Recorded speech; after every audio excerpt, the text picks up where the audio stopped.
میرے دوستو، مسئلہ تقلید جس کو ہم ام المسائل کہتے ہیں، غیر مقلدین کے ساتھ ہمارے جو مسائل اختلافی ہوتے ہیں، اس میں ایک مسئلہ تقلید کا جو کہ ام المسائل ہے۔ سب سے پہلی بات، اس میں مدعی اور مدعی کے تعین ضروری ہوتا ہے۔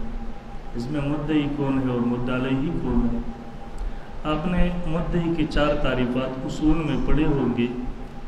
ہم سب سے پہلے تعریف جو پڑھتے ہیں، المدعی من نسب نفسہ لاثبات الحکم بالدلیل او التنبیہ۔ مدعی وہ ہوتا ہے جو ایک شرعی حکم کو ثابت کرنے کی ذمہ داری اپنے سر پر لے۔ ہمیشہ تقلید کے مسئلے پر جب ہمارا ان سے گفتگو ہوتی ہے تو وہ اپنے آپ کو کبھی بھی مدعی تسلیم نہیں کرتے، اس کے لیے وہ تیار نہیں ہوتی، بلکہ جب ہم ان کو بہت زیادہ تنگ کرتے ہیں اور مجبور کرتے ہیں تو ہمارے سامنے بس یہی لکھتے ہیں کہ ہم مدعی علیہ ہیں، یا یہ لکھتے ہیں کہ بس تقلید ثابت نہیں ہے۔ اس لیے میں اس پر چل کر آگے گفتگو کروں گا۔ سب سے پہلے آپ نے تعریف میں دیکھنا ہے، المدعی من نسب نفسہ لاثبات الحکم۔ مدعی تو وہ ہے جو ایک حکم شرعی کو ثابت کرنے کو اپنی ذمہ لے، یہ اپنی ذمہ داری سمجھے۔ اب یہاں دیکھیں، ہم تقلید کا مسئلہ ہم واجب سمجھتے ہیں، غیر مقلدین کو شرک سمجھتے ہیں، کفر سمجھتے ہیں، حرام سمجھتے ہیں، بدعت سمجھتے ہیں، جو بھی سمجھتے ہیں، لیکن اپنی کتابوں میں انہوں نے اپنی دروس میں وہ ضرور حکم لگاتے ہیں۔ ہماری پشتوں میں شیخ امیر اللہ ان کی مشہور آدمی ہے جو آج ہماری پشتون غیر مقلدین ان کو مجتہد مطلق سمجھتے ہیں۔ انہوں نے ان موضوع پر 2 کتابیں لکھی ہیں۔ اپنی ایک کتاب میں حقیقت تقلید میں تقریباً 10 سے زیادہ حکم لگائے ہیں۔ تقلید شرک ہے، تقلید کفر ہے، تقلید حرام ہے۔ اس لیے یہ بعد میں جا کر میں اس پر گفتگو کرتا ہوں، لیکن یہاں ذہن میں یہ رکھ دے کہ مدعی کی تعریف جو ہم نے پڑھی، المدعی من نسب نفسہ لاثبات الحکم، تو حکم بہت ضروری چیز ہے۔ تو اس حوالے سے مسئلہ تقلید ذو جہتین ہے۔ وجود کے حکم میں ہم مدعی، وہ مدعی علیہ، اور شرک یا کفر یا حرام اس حکم میں وہ مدعی ہم مدعی علیہ ہوتے ہیں۔ دوسری تعریف پر ہم آتے ہیں، المدعی من یثبت امرا زائدا۔ مدعی وہ ہے جو زائد امر کو ثابت کرتے۔ اب امر زائد وجوب ہے، ہم بھی ثابت کرتے، امر زائد شرک ہے یا کفر ہے یا جو بھی ہے وہ ثابت کرتے۔ تو دوسری تعریف کے مطابق وہ بھی مدعی ہے، ہم بھی مدعی ہیں۔ تیسری تعریف جو ہم کرتے ہیں، المدعی من یخالف الظاہر۔ مدعی وہ ہے جو خلاف الاصل، خلاف ظاہر دعویٰ کرے۔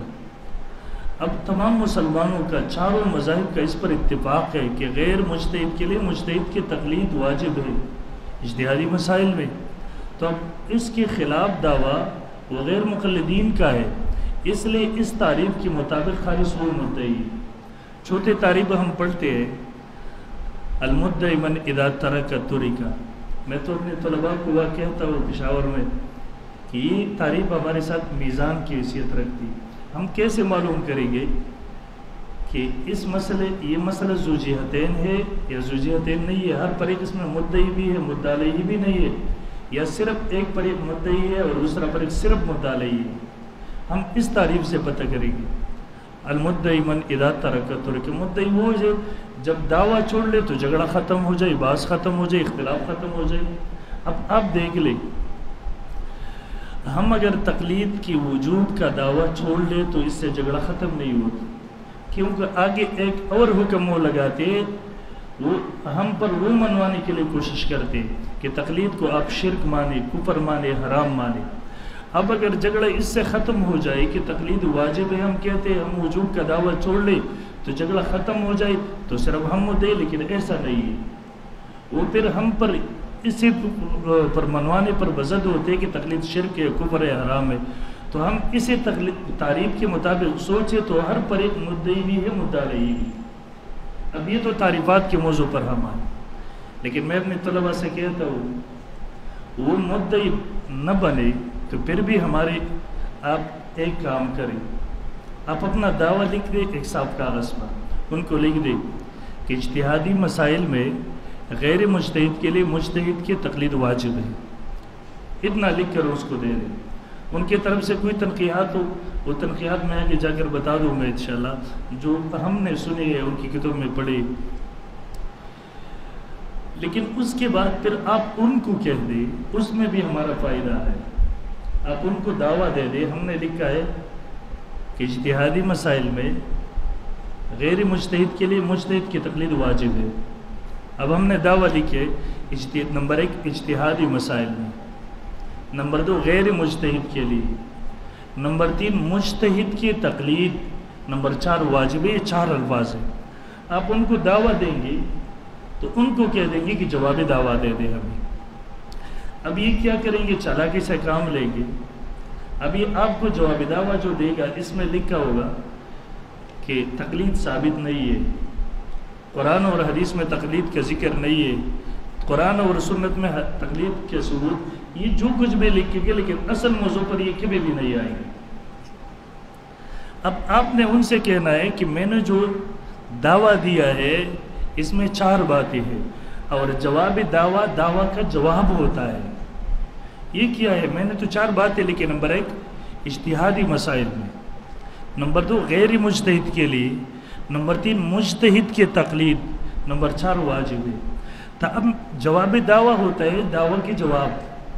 تو اب میرے جواب میں لکھے کہ اجتہادی مسائل میں غیر مجتہد کے لیے مجتہد کی تقلید واجب کے مقابلے میں جو بھی آپ حکم لگا دیا پر.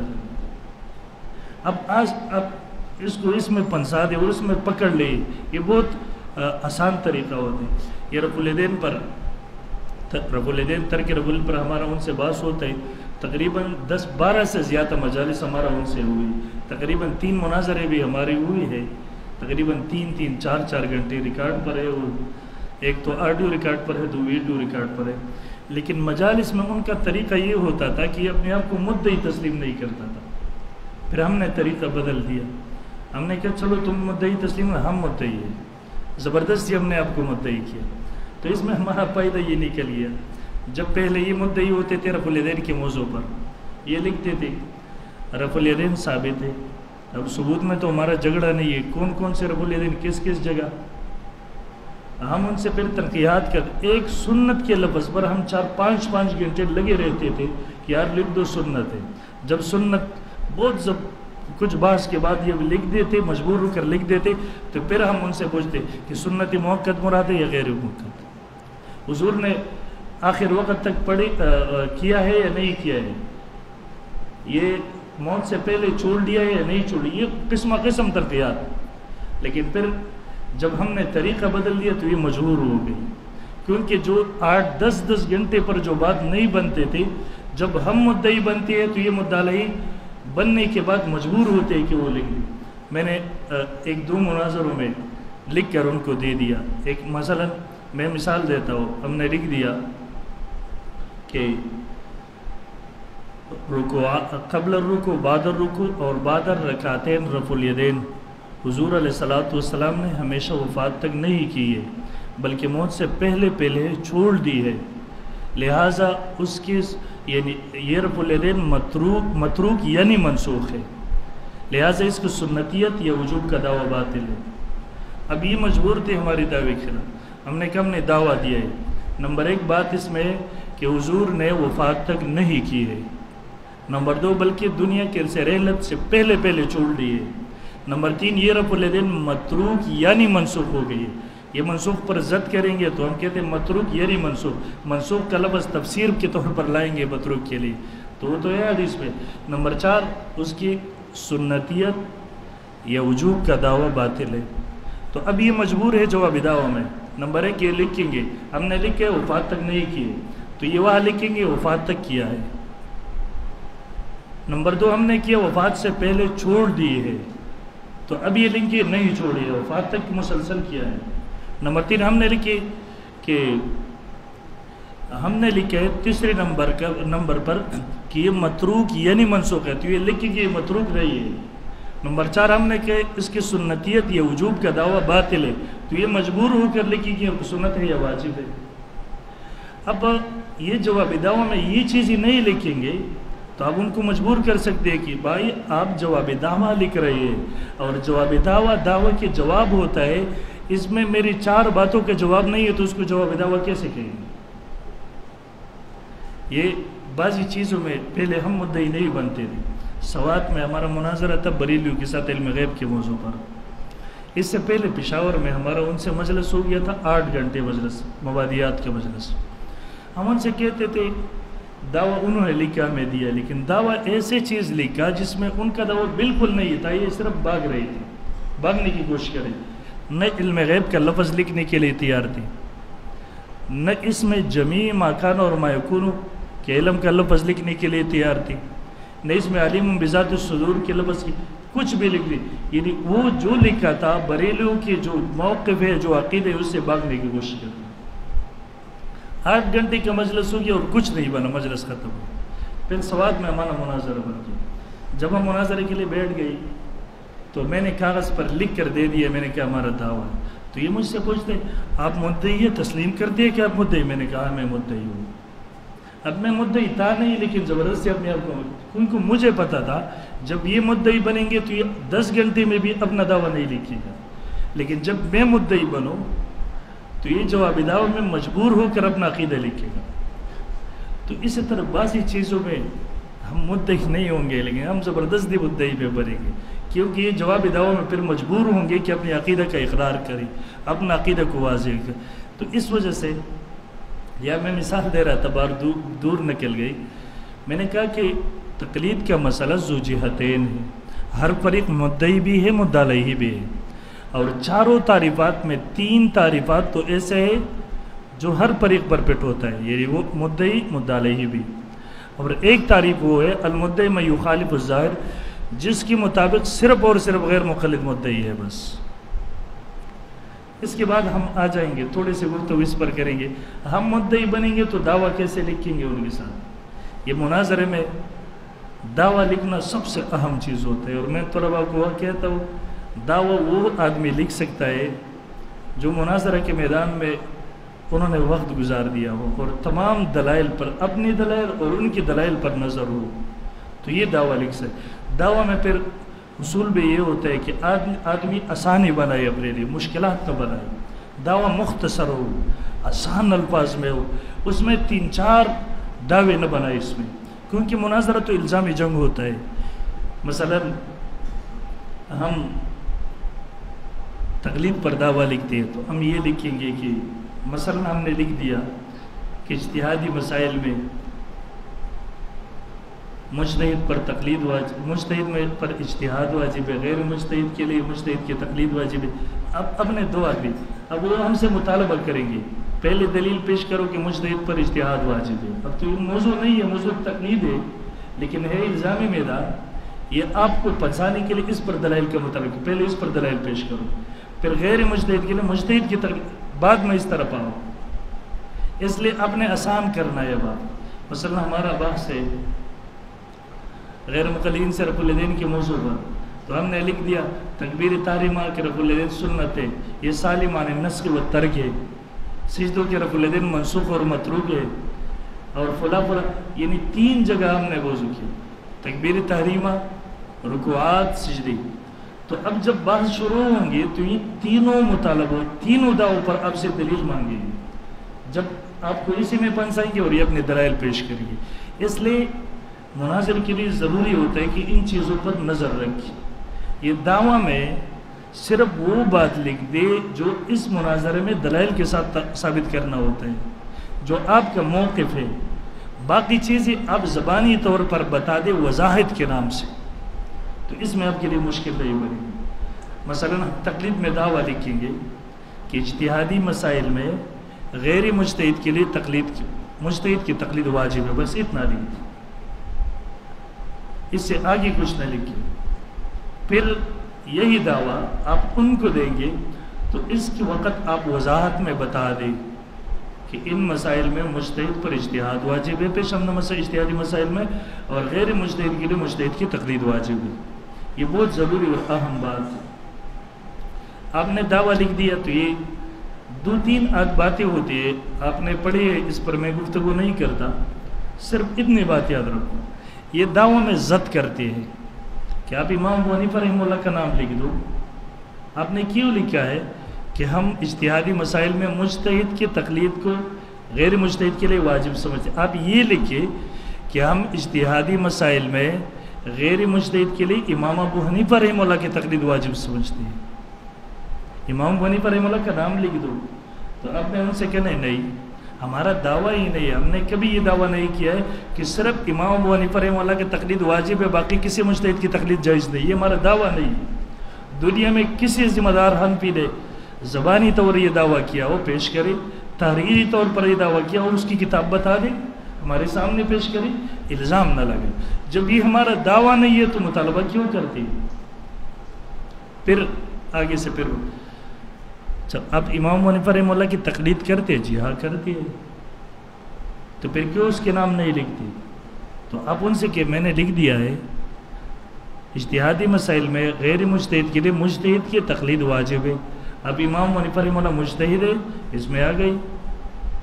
آپ کسی اور مجتہد کی تقلید کرنا چاہیے جو صاحب مذہب ہو کرے، اس کی سب اس میں آ گئی. یہ اس میں پھر جھگڑے کہ آپ تقلید شخصی کرتے ہیں، مطلق تقلید مطلق کرتے ہیں. تو آپ ان سے پوچھیں کہ میں نے تو لکھ دیا ہے مجتہد کی تقلید، تو امام ابو حنیفہ کی تقلید کرے، یہ بھی مجتہد اس میں آ گئی. امام شافعی رحمہ اللہ کی تقلید کرے، اس میں آ گئی. جس کی بھی کرے اس میں آ گئی، ہم نے تو لکھ دیا ہے. تو بہرحال اسی طرح پھر ہمارے یہاں جو پٹھانوں کے علاقوں میں یہ سوالات کرتے، جب ہم نے دعویٰ دیتے تو کہتے ہیں کہ چلو ایسا کرے کہ یہ دعویٰ اپنے امام سے ثابت کرے. امام ابو حنیفہ رحمہ اللہ نے یہ کیا ہو، یہ دعویٰ ثابت کرے. تو ہم ان کو کہتے ہیں یار ایسے ہے، یہ جو دعویٰ ہم دیتے ہیں آپ کو، یہ منصوصی مسئلہ ہے، اجتہادی مسئلہ نہیں ہے. ہم اجتہادی مسائل میں غیر مجتہد کے لیے مجتہد کی تقلید کو واجب سمجھتے. جو ہم نے لکھ کر دیا ہے کہ غیر مجتہد کے لیے مجتہد کی تقلید ہم واجب سمجھتے ہیں، یہ منصوصی ہے، اجتہادی نہیں ہے، غیر اجتہادی مسائل ہے. ہم قرآن و سنت سے ثابت کریں گے. مناظرے کے میدان میں انشاءاللہ ہم قرآن سے بھی اس پر دلائل پیش کریں گے، احادیث سے بھی، اجماع سے بھی، اور امام ابو حنیفہ رحمہ اللہ سے بھی ثابت کریں گے. لیکن امام ابو حنیفہ رحمہ اللہ کا نمبر چوتھے نمبر پر ہے، اس کا نمبر چوتھے نمبر میں آئے گا. آپ صبر کریں، قرآن سے بھی دلائل سنیں گے، احادیث سے بھی سب سے سنیں گے انشاءاللہ العزیز. اس کے بعد یہ تو آپ نے پڑھے ہوں گے کہ اجتہادی مسائل کیا ہوتا ہے، بولا یہ سب آپ نے پڑھی. یہاں اپنے دعووں میں جو مفردات ہے اس کی وضاحت کرنی پڑتی ہے. پھر یہ تو سب نے ہم نے پڑھی، اس لیے اس پر میں بات نہیں کرتا. لیکن دو باتیں میں گزارش کرتا ہوں ہر مسئلہ میں. جب یہاں پڑھتے ہیں آپ امام المناظرین حضرت مولانا محمد امین صفدر اکاڑوی نور اللہ مرقدہ، چونکہ اس صدی میں یہ مناظرہ کے باب میں یہ امام رہا ہے، ہم سب اس سے استفادہ کرتے رہتے، ان سے رہنمائی حاصل کرتے. اللہ اس کی قبر پر کروڑوں رحمت نازل فرمائے. انہوں نے ہمیں سکھائے. پھر جب آپ حضرت مولانا امین اکاڑوی رحمہ اللہ کو مطالعہ نہ کریں، اور اس دور میں متکلم اسلام حضرت مولانا محمد الیاس گون صاحب حفظہ اللہ، ان کو بھی اللہ تعالیٰ نے یہ ملکہ دیا، یہ مشکل سے مشکل بات کو انتہائی آسان بنا کر پیش کرتی ہے. تو اس لیے یہ بات ذہن میں رکھ دی. مولانا اکاڑوی رحمہ اللہ ان کا انداز بہت سادہ تھا، آسان تھا. یہ آداب مناظرہ بھی ہم یہی پڑھتے ہیں کہ آپ علمی اصطلاحات استعمال نہ کریں، آپ جتنی بھی ہو سکے آسان انداز میں بات کریں، کیونکہ عوام ہمارے مناظرے کو آگے سنے گا. اگر ہم علمی گفتگو کریں گے تو وہ نہیں سمجھے گی. میں طلباء کو اکثر مثال دیتا ہوں. مولانا اکاڑوی رحمہ اللہ کا ایک مناظرہ آپ نے شاید سنا ہے رفع الیدین کے موضوع پر. یہ بخاری شریف کی ایک حدیث پر بات کرتی کہ امام ابو داؤد رحمہ اللہ فرماتے کہ یہ حدیث موقوف ہے، مرفوع نہیں ہے. اب مولانا اکاڑوی رحمہ اللہ کیا فرماتے ہیں وہ مناظرے میں؟ کہتے ہیں امام ابو داؤد رحمہ اللہ نے امام بخاری کی زندگی میں یہ نشاندہی کی تھی کہ یہ حدیث سرے سے اللہ کے رسول کی حدیث ہے ہی نہیں. اب اگر یہ کہتے کہ یہ حضرت فرماتے کہ یہ مرفوع نہیں ہے بلکہ موقوف ہے، تو عوام مرفوع کیا سمجھتے ہیں، موقوف کیا سمجھتے ہیں؟ جو ان کا انداز ہے کہ یہ سرے سے اللہ کے رسول کی حدیث ہے ہی نہیں، تو یہ انداز کتنا آسان تھا سب سمجھ گئے. تو اس لیے کوشش ہم کریں گے کہ جتنا انداز آسان ہو آسان انداز ہو. آپ دیکھیے ہمارے لیے مشکل کیا ہوتا ہے. اب کسی مدرس عالم کو 50 سال 40 سال تک یہ تدریس کرتے رہتے، لیکن آپ اس کو کہتے مولانا صاحب 1 گھنٹہ تقلید کے موضوع پر عوام کو بات سمجھائیں. یقین کرے، یہ شروع کرے التقلید اتباع الغیر علی ظن انه محق بلا نظر فی الدلیل، التقلید الدلیل میں الف لام احادی استعمال، یہ چیزیں 1 گھنٹے میں 2 گھنٹے 3 گھنٹے یہ درس کریں گے، عوام تو کیا طلباء بھی آخر میں واللہ کچھ بھی سمجھ نہیں ہے۔ ہماری مجبوری بھی یہی ہے، اب غیر مقلدین جو ہے عوامی انداز میں عوام کو اپنا موقف سمجھا رہے ہیں۔ یقین جانے ہمارا درس ہوتا ہے، ہمارا بیان ہوتا ہے، ہمارا سوچ یہی ہوتا ہے، ہم علمی دلائل، علمی اصطلاحات، علمی گفتگو، اس وجہ سے ہماری عوام ہماری بات کو نہیں سمجھ پا رہے۔ اس لیے ہر موضوع پر میں طلباء سے کہتا ہوں کہ پہلے عوامی انداز سیکھو، عوام کو ہم نے بات کیسے سمجھا دی، اس کے بعد ہم علمی دلائل، علمی اصطلاحات، علمی تعریفات کی طرف ہیں۔ اس لیے تقلید کے موضوع پر بھی جب بھی اپنے ممبر پر بات کرنی ہے، اپنے مناظرے کے میدان میں بات کرنی ہے، کوشش کریں آپ عوامی اصطلاحات استعمال کریں، آپ عوامی انداز سے گفتگو کریں تاکہ عوام آپ کی بات کو سمجھ سکے۔ اس لیے سب سے پہلے آپ ان موضوع طرف آ جائیں۔ ہم تقلید کی تعریف کیا کریں گے، ہم تقلید کے موضوع پر بات لوگوں کو کیسے سمجھائیں گے، ہم تقلید کے موضوع پر عوامی دلائل کیسے دیں گے۔ ہمارا ایک جگہ میں مناظرہ تھا قرأت خلف الامام کے موضوع پر، اس میں نے سب سے پہلے جو دلیل دیا تھا، ہم علمی دلائل کی طرف بعد میں آئے، میں نے اس میں دلیل سب سے پہلے پیش کیا تھا، میں نے کہا انبیاء علیہ السلام کے اجماع ہے اس پر۔ نسائی شریف جلد نمبر 1 صفحہ 145 رحمانیہ چاپ میں اس میں یہ حدیث قدسی موجود ہے، سورۃ فاتحہ حضور صلی اللہ علیہ وسلم سے پہلے کسی پیغمبر کو نہیں ملا ہے۔ اب معراج کے رات حضور صلی اللہ علیہ وسلم امام، باقی انبیاء مقتدی۔ جب ان انبیاء پر نازل نہیں ہوئی تو ان کو یاد کہاں سے تھی؟ حضور نے ان کو نہیں کہا ہے کہ اے انبیاء کی جماعت پہلے سورہ فاتحہ سیکھو، اس کے بعد میرے پاس نماز پیچھے نماز پڑھو، کیونکہ میری شریعت میں مقتدی کی نماز بغیر فاتحہ کی نہیں ہوتی۔ تو میں نے کہا اگر آپ ضعیف روایت دکھا سکتے ہو دکھاؤ، ورنہ تمام انبیاء نے حضور کے پیچھے نماز پڑھی بغیر فاتحہ کی۔ تو اس سے ہمارے موقف ثابت ہوتا ہے کہ مقتدی کی نماز امام کے پیچھے بغیر فاتحہ کی ہوتی ہے، اور امام کی قرأت فاتحہ تمام مقتدیوں کے لیے کافی ہوتی ہے۔ تمام انبیاء کے اس پر اجماع ہے۔ آپ ہماری نماز کو باطل کہتے ہو تو ہم سے پہلے انبیاء کی نماز کو باطل کہو، انبیاء کی نماز کو باطل نہیں کہہ سکتے تو ہماری نماز کو کیسے باطل کہتے ہو؟ یقین جانے وہ چپ خاموش رہی ہے اس مناظرے۔ یہ مناظرہ ہمارے 4.5 گھنٹے ہوا ہے قرأت خلف الامام 2 سال پہلے، لیکن اس پر کچھ بھی نہیں کہا ہے، انہوں خاموش رہا ہے۔ پھر بعد میں کسی نے جواب کی کوشش کی تھی تو مجھے کہا تھا کہ آپ خود کہتے ہیں کہ ان پر فاتحہ نازل ہی نہیں ہوا تھا، ان کی شریعت میں فاتحہ تھا ہی نہیں، تو پھر اس کے بغیر اس کی نماز ہوتی تھی۔ میں نے کہا نہیں، امام بخاری نے باب باندھے، باب انما جعل الامام لیؤتم بہ، مقتدی پر امام کی اقتداء واجب ہے۔ اب امام مقیم ہے، مقتدی مسافر ہے، تو وہ پوری نماز پڑھے گی کیونکہ مقتدی امام کے تابع ہے۔ اب یہ انبیاء علیہ السلام مقتدی تھے تو یہ حضور صلی اللہ علیہ وسلم کی شریعت کے پابند تھے، تابع تھے۔ اگر حضور علیہ السلام کی شریعت میں بغیر فاتحہ کی نماز نہیں ہوتی مقتدی کی، تو پھر انبیاء کی نماز کیسے ہوگی؟ ان کی نماز کو باطل کرو۔ یقین جانے میں نے اس میں 77-78 دلائل پیش کی تھی۔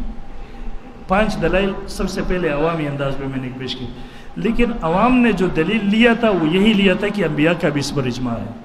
تو اس لیے سب سے پہلے یہ چیزیں ہم سیکھ لیں کہ ہم عوام کو اپنی بات کیسے سمجھائیں، ہم مناظرہ میں عوامی انداز سے گفتگو کیسے کریں۔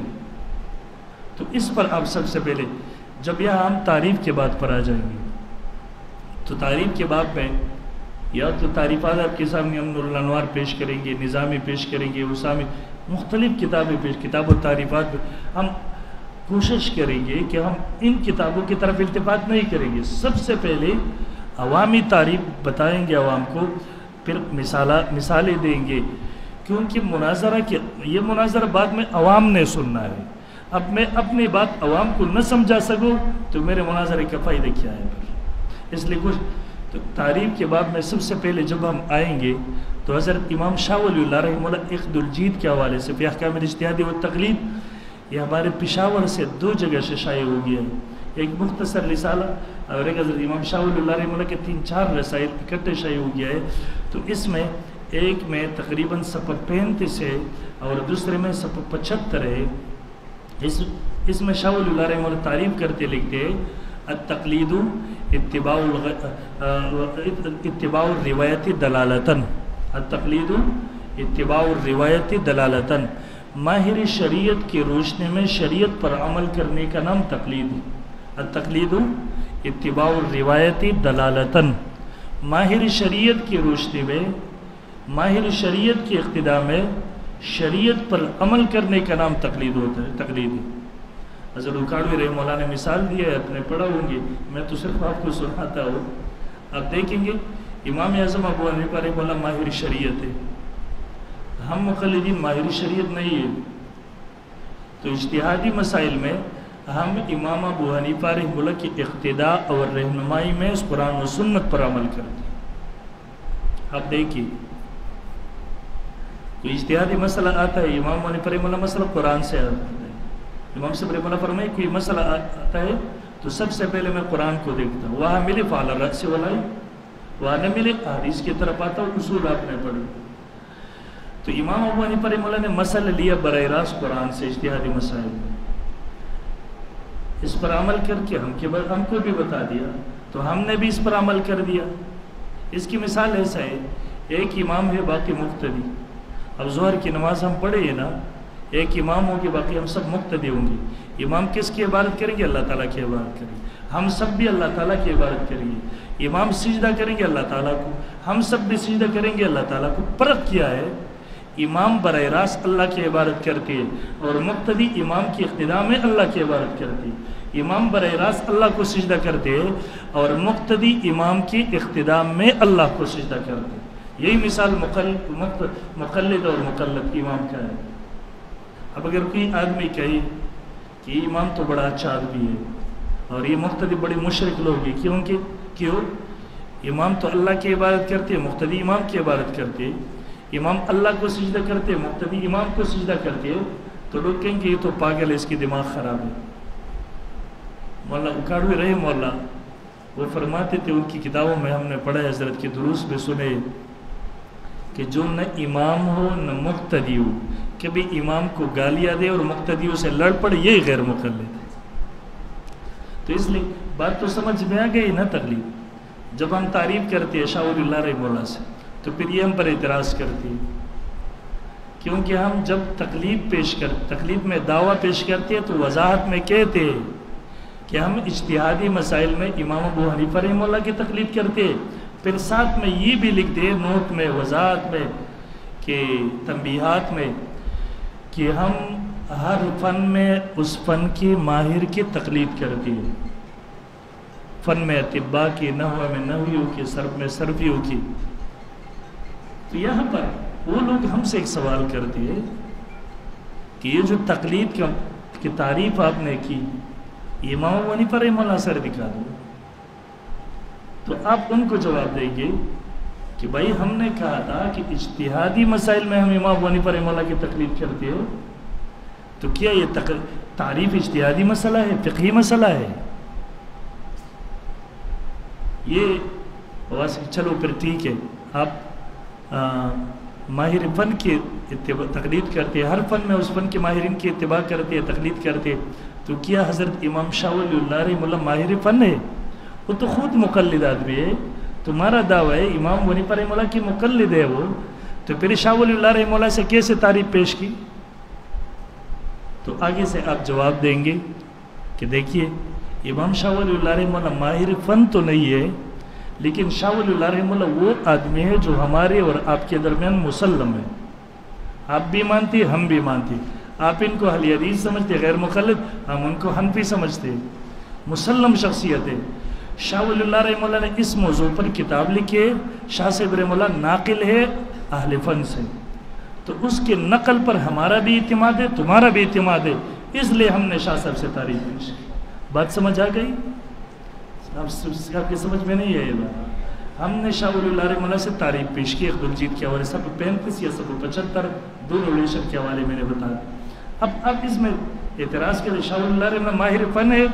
جی ماہر فن نہیں، پھر کیوں آپ نے اس سے تقلید کی تعریف پیش کی؟ اس لیے پیش کی کہ شاہ ولی اللہ رحمہ اللہ ہمارے اور آپ کے درمیان مسلم شخصیت ہے، شاہ ولی اللہ رحمہ اللہ ناقل ہے، ہمیں بھی اس کی نقل پر اعتماد ہے، تمہیں بھی اعتماد ہے۔ جب ہم سب کو اعتماد ہے تو اس وجہ سے ہم نے شاہ ولی اللہ رحمہ اللہ کی کتاب سے پیش ہے۔ آگے پھر ہم 2-3 مثالیں پیش کریں گے۔ دیکھیے یہ مناظرے میں یا بیان کے دوران میں تو 6, 7, 8 مثالیں اور پیش کرتا ہوں، لیکن یہ صرف 1-2 مثالیں پیش کرتا ہوں۔ اب دیکھیے تقلید کے مسئلہ میں ہم جو تعریفات پڑھتے ہیں، التقلید اتباع الغیر علی ظن انہ محق بلا نظر فی الدلیل، یا اس کو چھوڑ لیں، یہ جو تعریف میں نے پیش کیا پھر آپ اسے پر اکتفا کریں۔ التقلید اتباع الروایت دلالتاً، ماہر شریعت کی روشنی میں شریعت پر عمل کرنے کا نام تقلید ہے۔ اس سے آگے مثال سمجھیں، 3 آدمی ہیں، قرآن پر سنت پر عمل کرنے، اجتہادی مسائل میں قرآن و سنت پر عمل کرنے کے لیے 3 راستے ہیں، 3 طریقے، یعنی غیر مجتہد کے لیے، مجتہد کے لیے غیر مجتہد۔ نمبر 1، ایک آدمی مجتہد نہیں ہے، اس کے باوجود اس کا ذہن یہ ہے، اس کا عقیدہ یہ ہے کہ مجھے کسی امام مجتہد کی تقلید کی ضرورت نہیں، بس اردو پشتوں کے ترجمے میں دیکھ کر خود ہی مسئلے پر عمل کروں۔ دوسرا آدمی وہ ہے، وہ کہتا ہے کہ کیا ضرورت ہے میں اتنے تکلفات کروں، امام ابو حنیفہ رحمہ اللہ کی تقلید کروں، اس دور کے کسی مولوی کی تقلید کریں گے۔ تیسرا آدمی یہ وہ ہے کہ وہ اردو پشتو ترجموں پر اعتماد نہیں کرتے بلکہ مجتہد کی تقلید کرتے۔ یہ 3 مثالیں ہیں۔ ایک غیر مقلد مولوی ہے جو کہتے ہیں ہم خود مجتہد ہیں، مجتہد نہیں ہے، اپنے آپ کو مجتہد سمجھتے ہوئے قرآن و سنت سے براہ راست مسائل لینے کے مدعی ہے، اگرچہ نہیں لے سکتے، جھوٹ بولتے ہیں، بعد میں واضح کروں گا انشاءاللہ۔ دوسرے نمبر پر ان کے عوام الناس ہے جو اپنی مولویوں کی تقلید کرتے ہیں، تستبدلون الذی هو ادنی بالذی هو خیر، خیر القرون کے امام کو چھوڑ کر اس دور کے ایک مولوی کے پیچھے بھاگ رہے ہیں۔ تیسرے نمبر پر ہم لوگ ہیں، ہم کہتے ہیں کہ اجتہادی مسائل میں شریعت پر عمل کرنے کے لیے اتنا کافی نہیں ہے کہ آپ اردو پشتو ترجمے دیکھ کر عمل کرنا شروع کریں۔ اس کی آپ ایک مثال دو سمجھیے۔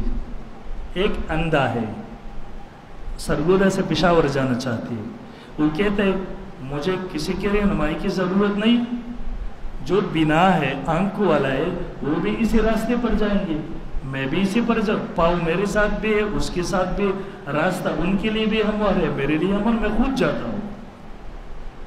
دوسرا اندھا ہے، کسی اندھے کا ہاتھ پکڑ کر اس کو کہتے ہیں کہ مجھے پشاور لے جائے۔ اب یہ پہلا اندھا جو خود چل رہا ہے اس دور کے غیر مقلدین کی مولوی ہے۔ دوسرا جو اندھے کے ہاتھ پکڑ کر پشاور پہنچنا چاہتے، یہ ان کے عوام ہے جو اپنی مولوی جو مجتہد نہیں ہے اس کے دامن اور ہاتھ پکڑ کر پشاور پہنچنا چاہتے۔ تیسرے نمبر پر ہم ہے جو خود تو اجتہادی بصارت نہیں رکھتے، اجتہادی مسائل میں قرآن و سنت سے ہم مسئلہ نہیں لے سکتے، طاقت نہیں ہے ہمارا، لیکن اس اندھے کی مثال ہے جو بنا کے ہاتھ پکڑ کر اس کو کہہ دے کہ میں آپ کے سہارے سے، آپ کی اقتداء میں پشاور پہنچنا چاہتا ہوں، جانا چاہتا ہوں، وہ ہمارا ہی مثال ہے۔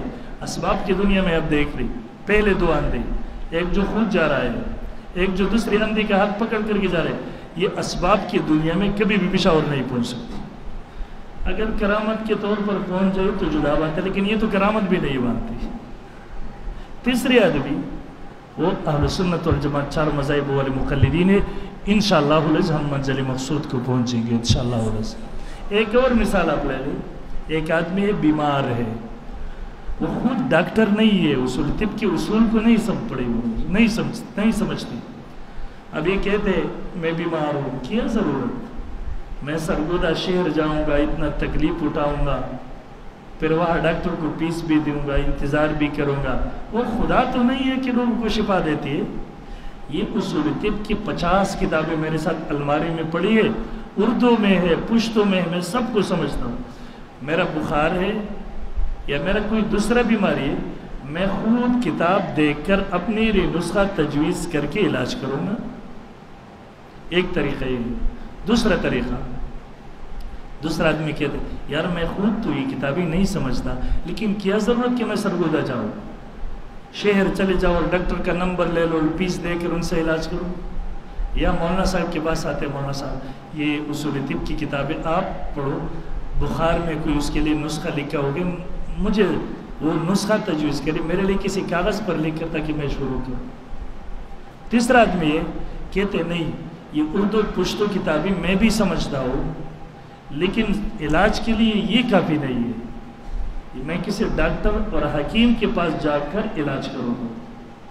اب تین بندے ہیں، ایک جو خود علاج کرتے ہیں، غیر مقلدین کے مولوی ہے جو اپنے آپ کو مجتہد سمجھتی ہے، دوسری نمبر ان کے عوام ہے جو اپنے مولویوں سے علاج کراتے ہیں، تیسری نمبر پر ہم اہل سنت والجماعت ہیں۔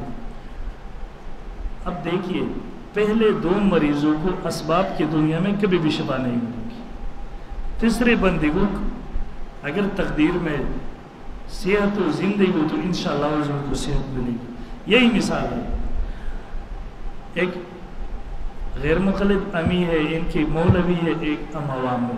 اب دیکھیے کہ ان تینوں کا جھگڑا کس بات میں ہے کہ ہم اصول طب کی کتاب پر عمل کرتی ہے، لیکن عمل کرنے کا طریقہ جدا جدا ہے۔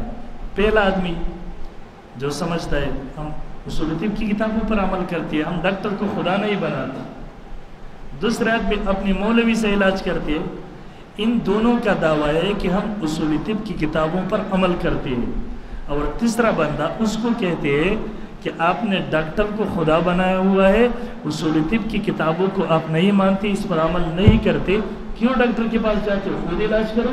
یہی غیر مقلد کی مثال ہے، کہتے ہم خود قرآن و سنت پر عمل کرتے ہیں، امام ابو حنیفہ کو آپ نے خدا بنایا ہوا ہے، آپ نے رسول بنائے ہوئے، کیوں کہ ان کے پیچھے لگے ہوئے؟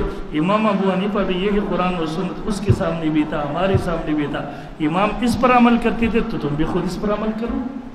دیکھیے تینوں کا دعویٰ ہے ہم قرآن و سنت پر عمل کرتے، لیکن طریقہ وہی ہے جو تین مریضوں کا میں نے مثال دی تھی۔ مجھے پشاور میں تھا، ایک آدمی نے مجھے فون کیا، مجھے کہتے قرآن اور حدیث ہمارے سامنے موجود ہے تو ہمیں امام کی کیا ضرورت؟ میں نے اس سے پوچھا آپ کو پتہ ہے کہ ہم امام ابو حنیفہ رحمہ اللہ مجتہد کو کن مسائل میں فالو کرتے ہیں، ان کی تقلید کرتے ہیں؟ یہ چپ ہو گیا۔ میں نے کہا ہم اجتہادی مسائل میں حضرت امام اعظم ابو حنیفہ رحمہ اللہ کی تقلید کرتے ہیں، ان کو فالو کرتے ہیں۔ مجھے کہتے ہیں اجتہادی مسائل کیا ہوتے ہیں؟ آپ نے پڑھے ہوں گے، میں نے کہا اجتہادی مسائل تین قسم کے ہیں، نمبر ایک وہی ہے جو قرآن و سنت میں صراحتاً نہیں ہے، دوسری نمبر پر وہ ہے جو قرآن و سنت میں صراحتاً ہے لیکن نصوص کے اندر ظاہری طور پر تعارض آ گیا، تیسری نمبر پر جو قرآن و سنت میں صراحتاً ہے ان کے اندر تعارض بھی نہیں ہے لیکن ایک لفظ ایسا آیا ہے جو ایک معنی سے زیادہ کا احتمال رکھتی ہے۔ پہلے کو ہم مسائل غیر منصوصہ کہتے، دوسرے کو ہم مسائل منصوصہ متعارضہ کہتے، تیسرے کو ہم مسائل منصوصہ غیر متعارضہ محتملہ کہتے۔ میں نے کہا پہلے قسم میں مجتہد اجتہاد کرتے، غیر منصوصی مسئلہ لے کر منصوصی کی طرف جاتی ہے اور اس کے لیے نظیر تلاش کرتے، جب نظیر کو پائے تو نظیر پانے کے بعد یہ علت تلاش کرتے، جب علت یہ پالے اس کے بعد عمومی حکم بیان کرتے اور ہم غیر مجتہد اس کی تقلید کرتے۔ دوسری نمبر پر یہ متعارض تعارض کی صورت میں یہ تطبیق کرتی ہے دلیل شرعی کے ساتھ، ہم اس کی تقلید کرتے۔ تیسری نمبر پر یہ ایک معنی کے تعین کرتے ہیں دلیل کے ساتھ، ہم ان کی تقلید کرتے۔ یہ تین مسائل ہے اجتہادی، نمبر ایک غیر منصوصی، قرآن سورت میں صراحتاً نہیں ہے، دوسری نمبر پر دلائل کے اندر نصوص میں ظاہراً تعارض آ گیا ہے، تیسری نمبر پر ایک سے زیادہ معنوں کا احتمال ہے، تو ہم کس معنی کو ترجیح دیں؟ میں نے کہا ان تین مسائلوں میں قرآن و سنت نہیں ہے۔ اب غیر منصوصی تو ہے تب جب اس میں قرآن اور حدیث نہیں ہے، قرآن سنت میں صراحتاً ہو تو پھر غیر منصوصی نہیں بنے گا۔ دوسری نمبر پر نصوص میں تعارض آ گئی، میں کس پر عمل کروں؟ ایک یہ کہ میں اپنی عقل پر اعتماد کروں، ناقص عقل پر جو مجتہد بھی نہیں ہو، دوسرا طریقہ ہے کہ میں مجتہد امام پر اعتماد کر کے اس کے بعد مانوں، تیسرے نمبر پر احتمالات آ گئی تو میں کس معنی کے تعین کرو، یہ میں خود اپنی عقل سے نہیں کر سکتا۔ اب میرے لیے صحیح راستہ یہی ہے، شریعت میرے لیے یہی تجویز کرتے ہیں کہ میں ماہرین پر اعتماد کر کے ان کے راستے پر چلوں گا۔ تو میں نے اس کو کہا یہ تینوں مسائل امام کو ہم اسی میں فالو کرتے ہیں، آپ بتا دیں اس میں قرآن اور حدیث ہے، اگر ہے آپ بتا دیں میں ایسے بات عمل شروع کروں۔ اب ان غریبوں کو یوں بھی پتہ یہ بھی پتہ نہیں ہے کہ ہم کن مسائل میں امام کو فالو کرتے ہیں، اس لیے یہ اعتراضات شروع کرتے ہیں۔ بہرحال تو ایک دو مثالیں میں نے آپ کو دی، مثالیں بہت ہیں لیکن میں اس میں پڑھنا نہیں چاہتا، لیکن جتنی تعریفات بھی ہوئے التقلید اتباع الغیر علی ظن انہ محق بلا نظر فی الدلیل، آپ توجہ کریں، ان تمام تعریفات کی ہمارے اور ان کے درمیان جو بات آتی سب کے حاصل ہے کسی کی بادلیل بات کو بغیر مطالبہ دلیل کے ماننا یہ تقلید ہے، کسی کی بادلیل بات کو بغیر مطالبہ دلیل کے ماننا یہ تقلید ہے ہمارے نزدیک۔ اور غیر مقلدین کے نزدیک کیا ہے؟ وہ کہتے ہیں کسی کی بے دلیل بات کو بغیر مطالبہ دلیل ماننا یہ تقلید ہے۔ اب اس میں آپ سوچیں، میرا ایک جگہ میں بحث تھا ایک غیر مقلد کے ساتھ، وہ لوگوں کو بہت زیادہ یہ پہلا سال تھا جس پر میں فارغ ہوا تھا، میرے داڑھی بھی پوری طرح اس وقت نہیں آئی تھی، تو ایک مدرسے کے طلباء کی ان مولوی کے ساتھ بات آ گئی تھی، تو اس طلباء نے ان کو بتا دیا تھا کہ ہمارے مدرسے میں ایک سادسہ کا طالب علم ہے، ہم اس کو لائیں گے، آپ اس سے بات کریں۔ یہ میرے پاس آ گئی تو میں بھی آیا، تو جب میں بیٹھ کے ان سے بات شروع کی، اس سے میں نے پوچھا تقلید کی تعریف کیا ہے، تو یہ مجھے کہتے کسی کی بے دلیل مان کو بغیر مطالبہ دلیل کے ماننا یہ تقلید ہے۔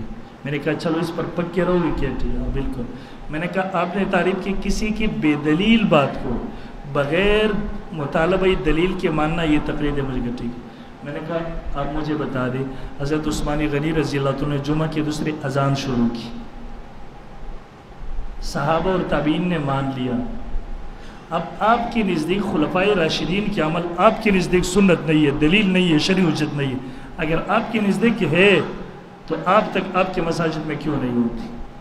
3 طلاق کا مسئلہ ہو، جنازے کے 4 تکبیرات کا مسئلہ ہو، عورتوں کے گھر میں نماز کا مسئلہ ہو، یا جتنے مسائل بھی آتی ہے صحابہ کو تو بالکل نہیں مانتے، خلفائے راشدین کو بھی حجت نہیں۔ میں نے کہا عثمان غنی رضی اللہ عنہ دوسری اذان شروع کی، بے دلیل بات تھی آپ کے نزدیک، کسی صحابی یا تابعی نے دلیل کا مطالبہ کیا اور پیش کریں، اگر نہیں تو یہ صحابہ کے زمانے اس پر تقلید پر اتفاق ہو گیا، اجماع ہو گیا، بات ختم۔ اسی طرح 4-5 دلائل میں نے عوامی انداز میں پیش کی، وہ عوام بے سمجھ۔ آخر میں نے اس سے پوچھا، میں نے کہا مولانا صاحب یہ مجھے بتا دیں بغیر نکاحوں کی گواہ ہوتی ہے آپ کے نزدیک؟ کہتے نہیں۔ میں نے کہا حدیث میں بھی یہی ہے لا نکاح الا بشہود، بغیر گواہوں کے نکاح نہیں ہوتی۔ میں نے کہا آپ کے ماں اور باپ کا جب نکاح تھا تو اس میں یہی، میں نے کہا جب مشرک گواہ ہوتے، مشرک کی گواہی آپ کے نزدیک قابل قبول کہتے نہیں۔ میں نے کہا آپ کے ماں باپ کا نکاح جب تھا اس میں یہی حنفی گواہ تھی، آپ کے ماں باپ کا نکاح نہیں ہو گیا تو آپ کیا ہے؟ یہ مجھے کہتے ہیں پشتوں میں وہ غلطی خبری تھی بولی شروع کر گڑے وڑے، مجھے کہتی یہ اتنی گندی باتیں آپ نے کیوں شروع کی؟ میں نے کہا مولوی صاحب اس لیے کہ آپ نے بنیاد گندہ رکھ دیا، جب آپ بنیاد گندہ رکھیں گے تو پھر گندہ مسائل اس سے بھی جنم لیں گے۔ تو ان غریبوں کی یقین مانے پشاور حیات آباد میں ایک جگہ ہمارا مناظرہ تھا ان کے ساتھ، ان کے شیخ کا نام شکیل ارشد تھا، ایک پگری میں مناظرہ تھا، ہمارے ساتھ پشاور کے شیوخ بھی تھے، شیخ عبدالستار صاحب دامت برکاتہ، بڑا شیخ الحدیث سے کتابیں بھی لکھی، شاید آپ نے کتابیں پڑھی ہوں گے ان کے، یہ بھی میرے ساتھ تھا۔ دوسرے علماء جب ہم پہنچ گئے وہاں حیات آباد پگری تو یہ غیر مقلد مولوی بھاگ گئے، وہ نہیں آئے، ان کی عوام نوجوان آئے، ایک نوجوان تھا ان کے ساتھ، چونکہ جو عنوان تھا مناظرے کی وہ مکمل نماز تھی، ان کے ساتھ شیخ امین اللہ پشاور والے کی کتاب تھا نماز کے موضوع پر، تو ہم نے اس سے کہا کہ وہ آپ کے مولوی تو بھاگ گئے، اب کیا کریں گے؟ یہ کہتے ہم ثابت کرتے ہیں آپ کے سامنے۔ میں نے کہا ٹھیک ہے، انہوں نے کتاب کھول دی، میں نے مسئلہ پوچھا تو انہوں نے کتاب کھول دیا، یہ اس پہ مسئلے کی دلیل ڈھونڈ رہا تھا مجھے بتانے کے لیے کہ کوئی یہ تو عام ہی تھا، نہ بخاری جانتا تھا نہ مسلم، کوئی چیز نہیں، نہ حدیث کی کتاب جانتا، یہ جانتا تھا کہ شیخ امین اللہ نے یہ کتاب لکھ دیا ہے، اس میں دلائل ہے، میں ان کو دلائل بتاتا ہوں۔ میں نے کہا، میں نے اس کو پکڑ لیا، میں نے کہا 1 منٹ صبر کرو۔ میں نے اس سے کہا آپ کو کیا پتہ ہے کہ شیخ امین اللہ نے اس میں جو حدیث کا حوالہ دے دیا ہے وہ صحیح ہے یا غلط ہے؟ حدیث کا جو ترجمہ کیا ہے یہ صحیح ہے یا غلط، آپ کو کیا پتہ ہے؟ میں نے اس سے کہا اس کا مطلب ہے کہ آپ شیخ امین اللہ کی تقلید کرتے ہیں؟ مجھے کہ نہیں، میں تقلید نہیں کرتا، میں اتباع کرتا ہوں۔ میں نے کہا کیا فرق ہے تقلید اور اتباع میں؟ مجھے کہتا ہے کسی کی بے دلیل بات کو ماننا یہ تقلید ہے، یعنی کسی کی ایسی بات کو ماننا جس پر قرآن و سنت سے دلیل نہیں، یہ تقلید ہے، اور کسی کی بادلیل بات، ایسی بات جس پر قرآن و سنت سے دلیل ہو ماننا، یہ اتباع ہے۔ میں نے کہا چلو ٹھیک ہے، اس پر ایک آیات پڑھو، ایک حدیث پڑھو کہ غیر اللہ کی اتباع جائز ہے اور تقلید ناجائز، اس پر ایک آیت حدیث پڑھو۔ یہ آگے سے شروع کیا، اعوذ باللہ من الشیطان الرجیم، اتبعوا ما انزل الیکم من ربکم ولا تتبعوا من دونه اولیاء۔ میں نے کہا ترجمہ کرو، یہ تھوڑا سا ڈر گیا، میں نے کہا چلو میں کرتا ہوں، ایک دوسرا مولوی میں نے کہا یہ کرے گا، آپ ترجمے میں سوچیں، اتبعوا ما انزل الیکم من ربکم، ما انزل اللہ کی اتباع کرو، ولا تتبعوا من دونه اولیاء، ما سوى اللہ کی اتباع مت کرو۔ اب دیکھیے ان کا دعویٰ کیا تھا کہ غیر اللہ کی اتباع جائز ہے اور تقلید ناجائز، دلیل کیا پڑھتا ہے؟ ولا تتبعوا من دونه اولیاء، ما سوى اللہ کی اتباع مت کرو۔ میں نے کہا اب تھوڑا سا سوچے کہ آپ میری دعویٰ کی رد کر رہے ہیں کہ آپ اپنے دعوے کی رد کر رہے ہیں۔ جب اس نے سوچا یہ بھی اپنے ساتھ تھوڑا سا اس طرح مسکرا، خود بھی اپنے پیچھے ہنس رہے ہیں۔ واللہ میں نے آج تک 12 سال 11 سال تقریباً 50 سے زیادہ مناظرے میرے ان سے ہوئے الحمدللہ، یہ وہ مناظرے 3-3 4-4 گھنٹے میرے ریکارڈ پر ہے، اسی طرح مجالس 200 سے بھی زیادہ ہو گئی، قسم بخدا میں آپ کو قسمیہ کے طور پر بتاؤں، ان کے مولویوں کو بھی پتہ نہیں ہے کہ ہمارا عقیدہ کیا، ہمارا دلیل کے کچھ بھی نہیں سمجھتا، اس طرح توتیوں کے رٹ لگائی ہوئی کوئی چیز بھی نہیں سمجھتا۔ آپ ان کے دلیل میں تھوڑا سا ان کو پکڑیں گے تو آگے نہیں جا سکتے، اور یہ سب اہل باطل کا طریقہ۔ میں انشاءاللہ آگے موقع ملا تو آپ کو بتا دوں، مماتیوں سے ہمارا سماور موتا کے موضوع پر مناظرہ تھا 2 سال پہلے، یہ 4 گھنٹے کا مناظرہ ہمارا ہوا ہے، بڑا مشہور مناظرہ ہے وہاں پشتوں میں۔ تو مجھے کہتا ہے کہ کان ختم ہو گیا ہے، یہ ختم ہو گیا ہے، اب سبب نہیں ہے، تو آپ کی یہ سماع جو ہے مافوق الاسباب ہے، کان نہیں ہے، آلہ نہیں ہے سننے کا، تو مافوق الاسباب اب سننے کے قائل یہی شرک ہے۔ جب میں دلائل سناتا رہا، انہ لیس موقران علیہم ما انتم باسماء ما قلون وغیرہ دلائل میں سنا رہا تھا، تو یہ مجھے کہتے ہیں یہ مواضع منصوصہ، یعنی جو دلائل میں ہے، نصوص میں ہے، یہ روح سنتے ہیں، جسم نہیں سنتی۔ تو میں نے اس سے تقریباً 14-15 جوابات میں دیتا ہوں، لیکن یہ ایک جواب میں نے مناظرے میں اس کو الزام ہی دیا، میں نے کہا ابھی تو آپ کہہ رہے تھے کہ جسم مٹی ہو گیا ہے، ختم ہو گیا، کان نہیں ہے، تو یہ کیسے سنتے؟ آپ مافوق الاسباب سما کے قائل ہو گئے، یہ شرک ہے۔ میں نے کہا مولوی صاحب جسم کے کان ختم ہو گئی، ہم نے سما کا قول کیا، آپ نے کہا یہ مافوق الاسباب شرک ہے، تو مولوی صاحب مجھے بتائیے کہ روح کے تو بالکل کان نہیں ہے، سب سے بڑے مشرک تو آپ ہو گئی۔ پھر یہ مناظرہ پورے مناظرے میں رٹ لگا رہا تھا کہ دور اور قریب سے سننا یہ شرک ہے، دور، میں نے کہا دور کو دور کرو اس سے، ہم اس کے قائل نہیں ہیں، عند القبر کی بات ہو رہی ہو۔ یہ بار بار جب یہ مواضع منصوصہ پہ آ گئی، کہتے ہیں یہاں روح سنتے ہیں، جسم نہیں سنتے۔ میں نے کہا مولوی صاحب میں بھی پوچھتا ہوں، آپ کے نزدیک روح تو یا اعلیٰ علیین میں ہے یا برزخ 7 زمین کے نیچے ہے، سجین میں ہے، آپ روح کا جسم کے ساتھ تعلق بھی نہیں مانتے، مواضع منصوصہ میں آپ سننے کے قائل ہے، تو قریب سے سننے کے ہم قائل ہو گئے یا آپ قائل ہو گئے؟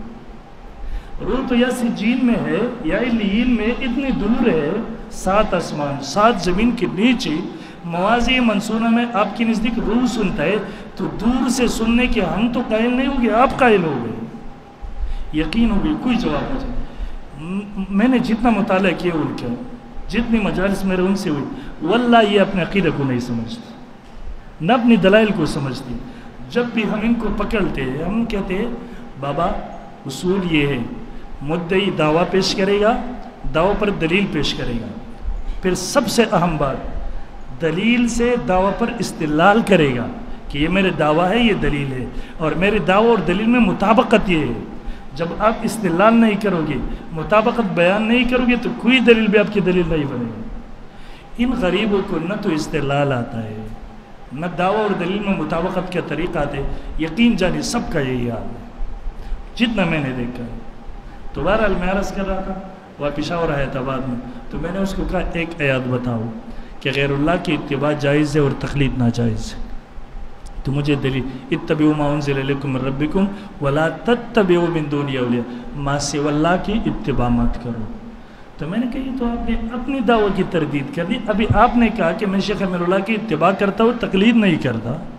یہ اتباع ابو جہل کر رہا تھا، مشرکین مکہ کر رہا تھا، بل نتبع ما الفینا علیہ آباءنا ولو کان هناک شیء، یہ تو مشرکین کا طریقہ تھا، ان مشرکین کی طریقہ پر چل کر اب دلائل کی انکار کر رہے ہیں۔ واللہ یہ پیغور تو ہم ہی کرتے، توانا ہم ہی دیتے کہ آپ مشرکین کی طریقے پر، واللہ آپ ان کو مطالعہ کریں گے یہ خود مشرکین کی طریقے پر جا رہے ہیں۔ بہرحال میں عرض کر رہا تھا کہ میں نے اس سے پوچھا کہ ہماری پشاور میں تھا ایک حکیم صاحب تھا، انہوں نے غیر مقلد بنایا ہوا تھا، میں نے اس سے پوچھا آپ کی ماں زندہ ہے؟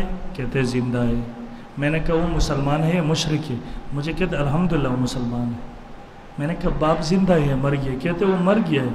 میں نے کہا مسلمان یا کافر؟ کہتے مشرک کافر مقلد یعنی۔ تو میں نے کہا آپ کے باپ مشرک، آپ کے ماں مسلمان، تو اس کی مشرک اور مسلمان کی نکاح نہیں ہوتی، آپ کیا پیدا ہو گئی؟ تو مجھے کہتے یہ قسم مسائل کرتے ہو، تو پھر صحابہ کے بارے میں آپ کیا کہتے ہو؟ میں نے کہا صحابہ پر اپنے آپ کو قیاس نہ کرو، کیونکہ اس وقت وراتن کے والمشرکات یہ حکم نازل نہیں ہوا تھا، جب آپ کے ماں باپ کا نکاح ہو رہا تھا اس وقت یہ حکم موجود تھا، اس لیے آپ اپنے ماں باپ کو صحابہ پر کبھی قیاس نہ کرو۔ برابر یہ میں سنا رہا ہوں، شاید آپ کو طریقہ سمجھ آ جائے۔ تو میں نے کہا یہ طریقہ، تو وہاں میں نے 2-3 دلائل سنائے اس کو، آخر میں یہ اتنا بے بس ہو گیا، یہ ہمارے طلباء نے تو انہوں نے بتا دیا تھا کہ یہ سادی سا طالب علم میں آپ کے ساتھ بات کری، یہ میں نے ان سے تعریف کیا، انہوں نے تعریف کیا کسی کی بے دلیل بات کو بغیر مطالبہ دلیل کے ماننا۔ میں نے سب سے پہلے عثمانی غنی دوسرے اذان جمعہ کے شروع کیا، آپ کی نزدیک تو یہ کوئی دلیل نہیں ہے، خلیفہ راشد کا عمل، کسی صحابی نے مطالبہ کیا تو پیش کری، یہ سب سے بڑی دلیل ہے تقلید کا۔ ہماری نزدیک تو خلیفہ راشد کی سنت عمل سنت ہے، تو ہماری نزدیک کسی کی دلیل بات کو صحابہ نے بغیر مطالبہ دلیل کے مان لیا۔ پھر قرآن و مجید جمع ہو گیا، بخاری کی روایت آپ نے پڑھی ہوگی تقلید کے مسئلہ میں، وہاں بھی نہ کسی نے دلیل کا مطالبہ کیا ہے، نہ ابوبکر صدیق نے دلیل پیش کیا ہے، وہاں بھی تقلید کا مسئلہ۔ پھر اس طرح آپ آتے رہے، پوری دلائل ہمارے سامنے آتے رہی۔ بہرحال میں 1-2 دلائل قرآن سے بھی پیش کروں گا، اس پر اعتراضات کر کے جوابات ہو، ٹھیک ہے؟ سب سے پہلے قرآن مجید 1-2 آیاتیں پڑھ کر سناتا ہوں، کیونکہ زیادہ تو آپ نے پڑھی ہے، اس لیے مجھے ضرورت نہیں کہ میں اس پر زیادہ بات کروں۔ قرآن مجید میں سب سے پہلے اللہ تعالیٰ فرماتے ہیں یا ایھا الذین آمنوا اطیعوا اللہ واطیعوا الرسول واولی الامر منکم، اے مومنوں، اے ایمان کے دعویٰ کرنے والوں، اطیعوا اللہ، اللہ کی اطاعت کرو، واطیعوا الرسول اور رسول کی اطاعت کرو، واولی الامر منکم اور فقہاء مجتہدین کی تقلید کرو۔ یہاں اب سوچ غور کریں، یا ایھا الذین آمنوا، اے ایمان والو، اطیعوا اللہ، اطاعت کرو اللہ کی۔ میں اردو میں زیادہ تک ترجمانی نہیں کر سکتا، بہت تکلف کے ساتھ تو پشتوں سے، اس لیے زیادہ نہیں بتا، کچھ غلطی ہو جائے تو آپ چشم پوشی کریں، نظر انداز کریں۔ اے ایمان والو، اطیعوا اللہ، اطاعت کرو اللہ کی، واطیعوا الرسول، اطاعت کرو رسول کی، واولی الامر منکم اور اطاعت کرو اولی الامر کے تم سے۔ یہاں پر سب سے پہلے آپ سمجھیں، اطیعوا امر کا صیغہ ہے، اور ہم نے پڑھا ہے امر جب اس کے خلاف قرینہ نہ ہو تو وہ وجوب کے لیے آتا ہے. ہمارا دعویٰ بھی یہی تھا کہ تقلید واجب ہے، تو اس سے ثابت ہوا کہ غیر مجتہد کے لیے مجتہد کی تقلید واجب ہے. نمبر ایک بات. دوسری نمبر پر یا اولی الامر منکم ہے. ہم زیادہ بات میں اس پر نہیں کرتا کیونکہ قرآن سے بھی وَإِذَا جَاءَهُمْ أَمْرٌ مِّنَ الْأَمْنِ أَوِ الْخَوْفِ أَذَاعُوا وَلَوْ رَدُّوا إِلَى الرَّسُولِ وَإِلَىٰ أُولِي الْأَمْرِ لَعَلِمَهُ الَّذِينَ يَسْتَنبِطُونَهُ مِنْهُمْ لَعَلِمَهُ الَّذِينَ یا اب گور اولی الامر کی تفسیر لَعَلِمَهُ الَّذِينَ يَسْتَنبِطُونَهُ مِنْهُم میں سے کیا ہے؟ اولی الامر کون ہے؟ جو استنباط کے قدرت رکھتے، استنباط کے ملکہ رکھتے، اور استنباط کرنا مجتہدین کی کام ہے. سب سے پہلے قرآن سے یہ ثابت ہے کہ اس سے مجتہدین فقہاء مراد. دوسری نمبر پر آپ امام حاکم کی مستدرک جلد نمبر 1 صفحہ نمبر ہمارے ساتھ جو پشاور میں چھاپے صفحہ نمبر 258 اس کی کھول دی، وہاں 2 روایتیں اس نے نقل کی ہے. سب سے پہلی روایت حضرت عبداللہ ابن عباس رضی اللہ عنہ، دوسرا روایت حضرت جابر رضی اللہ عنہ. وہ دونوں فرماتے اس سے فقہاء مجتہدین مراد. جلد 1 صفحہ 225 سے قدیمی چھاپے ہمارے ساتھ، وہاں دونوں تفسیر کرتے اولی الفقہ والخیر. اور حضرت جابر فَأَوْجَبَ اللَّهُ طَاعَتَهُمْ، اللہ نے ان کی اطاعت واجب کی. تو یہ بھی بات صاف ہو گئی. بلکہ تفسیر کبیر میں امام رازی رحمہ اللہ اسی آیات کے نیچے لگتی ہے صحابہ اور تابعین کا اس پر اجماع ہے کہ اس سے مراد فقہاء اور مجتہدین ہے. میں وہ عبارت آپ کو پڑھ کر سناتا ہوں جو امام رازی رحمہ اللہ نے تفسیر کبیر میں نقل کیا ہے. امام رازی رحمہ اللہ فرماتے ہیں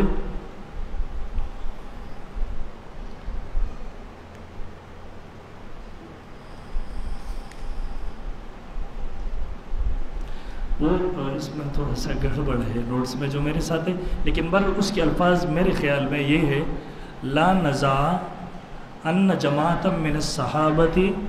اس میں کوئی نزاع نہیں، اختلاف نہیں کہ بے شک صحابہ کی جماعت و تابعین اور تابعین حملوا قول اولی الامر منکم علی العلماء. صحابہ اور تابعین نے اس کا مطلب یہ لے، اولی الامر کا مطلب یہ کہ اس سے مراد فقہاء مجتہدین ہے. تفسیر کبیر میں امام رازی رحمہ اللہ نے اس آیات کے نیچے اس پر اجماع نقل کیا ہے.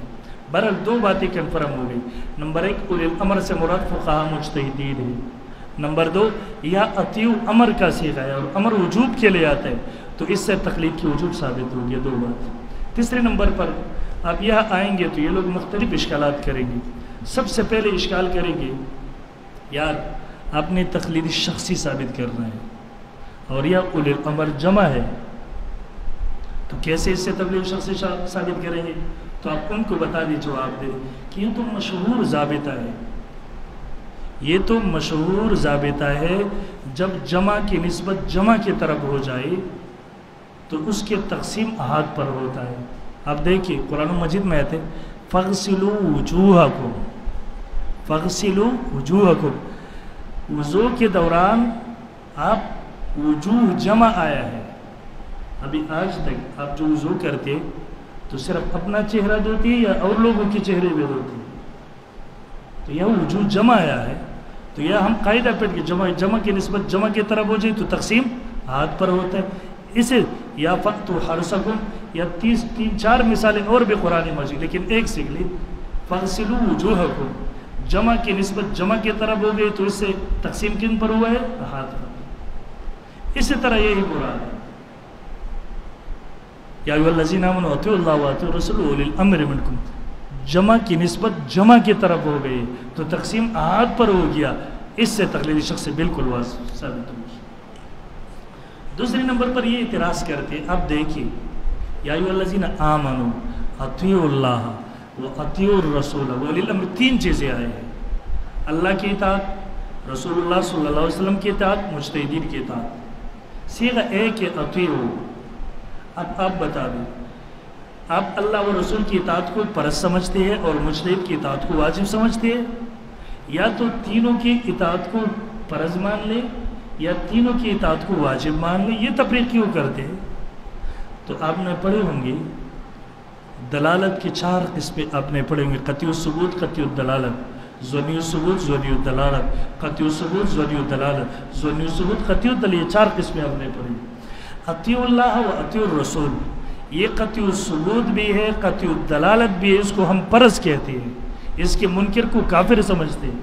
اولی الامر منکم، یہ قطعی الثبوت تو ہے لیکن قطعی الدلالت نہیں ہے، اس لیے تو ہم نے بیرونی سہاروں دلائل کا سہارا دیا۔ یہ قطعی الدلالت نہیں ہے، اس لیے اس کو ہم واجب سمجھتے، اس کے منکر کو گمراہ سمجھتے، کافر نہیں سمجھتے، اس لیے ان کو فرض سمجھتے اور اس کو واجب۔ تیسرا اعتراض یہ عام طور پر کرتے ہیں کہ یار اولی الامر سے مراد بادشاہ ہے، کیا امام حنیفہ رحمہ اللہ بادشاہ تھا؟ تو آپ ان کو جواب دیں، سب سے پہلے تو ہم نے دلائل پیش کی۔ قرآن نے اولی الامر ان لوگوں کو کہا تھا جو استنباط پر قادر اور استنباط مجتہدین کا کام ہے۔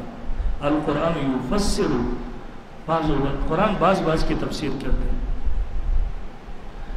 تو اور دوسرے نمبر پر ہم نے حضرت عبداللہ بن عباس اور جابر رضی اللہ عنہ کی روایت پیش کی۔ تیسرے نمبر پر ہم نے اجماع پیش کیا تفسیر کبیر کے حوالے سے، تو اس حوالے سے اسی طرح خدشات پیش کرنا یہ مناسب نہیں ہے۔ تیسری بات، یہ قرآن جب نازل ہو رہا تھا تو اس وقت کا بادشاہ مجتہد اور فقیہ بھی تھا۔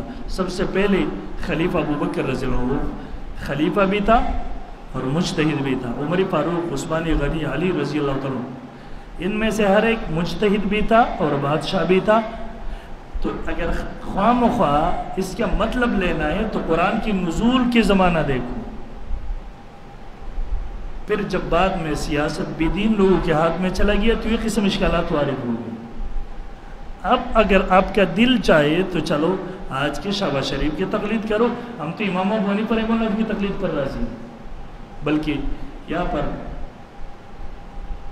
ایک تیسرا اشکال یہ کرتے، یا ایھا الذین آمنوا اطیعوا اللہ و اطیعوا الرسول و اولی الامر منکم، چلو یہاں تو بات ٹھیک ہے۔ فإن تنازعتم فی شیء، وہ اعتراض کیسے کرتے، اے مسلمانوں اگر کسی بات کے درمیان تمہاری اندر اختلاف آ گئی، فردوا الی اللہ والرسول، پھر مجتہد کی بات نہیں ماننا، قرآن اور حدیث کی طرف رجوع کرو، بس فردوا الی اللہ والرسول۔ تو آپ ان کو جواب دیں گے، یا تو ایک جواب جو ہم مشہور کرتے، یا فإن تنازعتم فاتقم الوصل کے لیے، یعنی یہ خطاب صرف مجتہدین کو ہے کہ اے مجتہدین جب آپ کے درمیان اختلاف آئیں گے تو مسئلہ قرآن و سنت کی طرف رد کرو۔ اور تفسیر کے احکام القرآن میں امام جساس، امام ابوبکر جساس رازی رحمہ اللہ وہ فرماتے کہ رد کرنا یہ ہر کسی کے کام نہیں ہے۔ اب دیکھیے غیر مقلدین سے پوچھتے، آپ اپنی عوام نہیں کہ چلو کسی مولوی کو سامنے لاؤ، ہم ایک مسئلہ رکھ دیں گے، اس میں اس کے مختلف طرق رکھ دیں گے کہ یہ مسئلہ یہ پہلو ہے، یہ پہلو، یہ پہلو، یہ قرآن و سنت کی طرف رد کر دیں، ہر ایک کی دلیل بھی بیان کریں، پھر ہر ایک کی دلیل کی جو مسئلہ یہ لیتے ہیں، جو یہ پہلو لیتے ہیں، اس کے راجعیت کی وجوہ بیان کریں کہ اس وجہ سے راجع ہے، میں یہ پہلو چھوڑتا ہوں، یہ مرجوح ہے، اس دلیل کی بنیاد بسم اللہ کر کے بتا دیں۔ تو قرآن و سنت کی طرف رد کرنا ہر کسی کے کام نہیں، اس لیے امام ابوبکر جساس رضی اللہ عنہ فرماتے فثبت انہ خطاب للعلماء، اس سے ثابت ہو گیا کہ یہ خطاب علماء کو یہاں معلوم ہوگی۔ اسی طرح پھر اس میں یہ اعتراض کر دیا کہ یار آپ نے تو ثابت کرنا تھے تقلید اور اطاعت، تو صاف بات ہے تقلید اطاعت یہ ساری الفاظ، یہ تمام الفاظ مترادف الفاظ ہے، اس کا مطلب ایک ہے۔ دوسرے نمبر پر ایک دو دلائل کا میں صرف طریقہ بتاتا ہوں، آپ کو صرف بلکہ اپنا سناتا ہوں، آپ نے تو ماشاءاللہ یاد کیے، مرکز کے طلبہ ہم آپ سے سیکھیں گے۔ یہ دوسری دلیل ہم پیش کریں گے، وقالوا لو كنا نسمع او نعقل ما كنا في اصحاب السعير، وقالوا لو كنا نسمع، جب یہ مجرمین، بلکہ ہم ترجمہ کریں گے غیر مقلد، جب قبر سے اٹھیں گے تو یہ اپنے سروں سے وہ مٹی جاڑ لیں گے اور یہ افسوس کہ لو كنا نسمع، کاش ہم تقلید کرتے، او نعقل یا مجتہدین ہوتے، ما كنا في اصحاب السعير، آج جہنم والوں میں سے نہ ہوتے۔ اس آیت میں نہیں ہنسنے کی بات نہیں بھائی، میں حوالہ بھی دوں گا، اس آیت میں اب استدلال کریں. اس آیت میں ترک تقلید پر جہنم کی وعید آیا ہے، اور جہنم کی وعید وہ واجب کے ترک سے آتے ہیں. تو اس سے ثابت ہوا کہ غیر اجتہادی مسائل میں غیر مجتہد کے لیے مجتہد کی تقلید واجب ہے.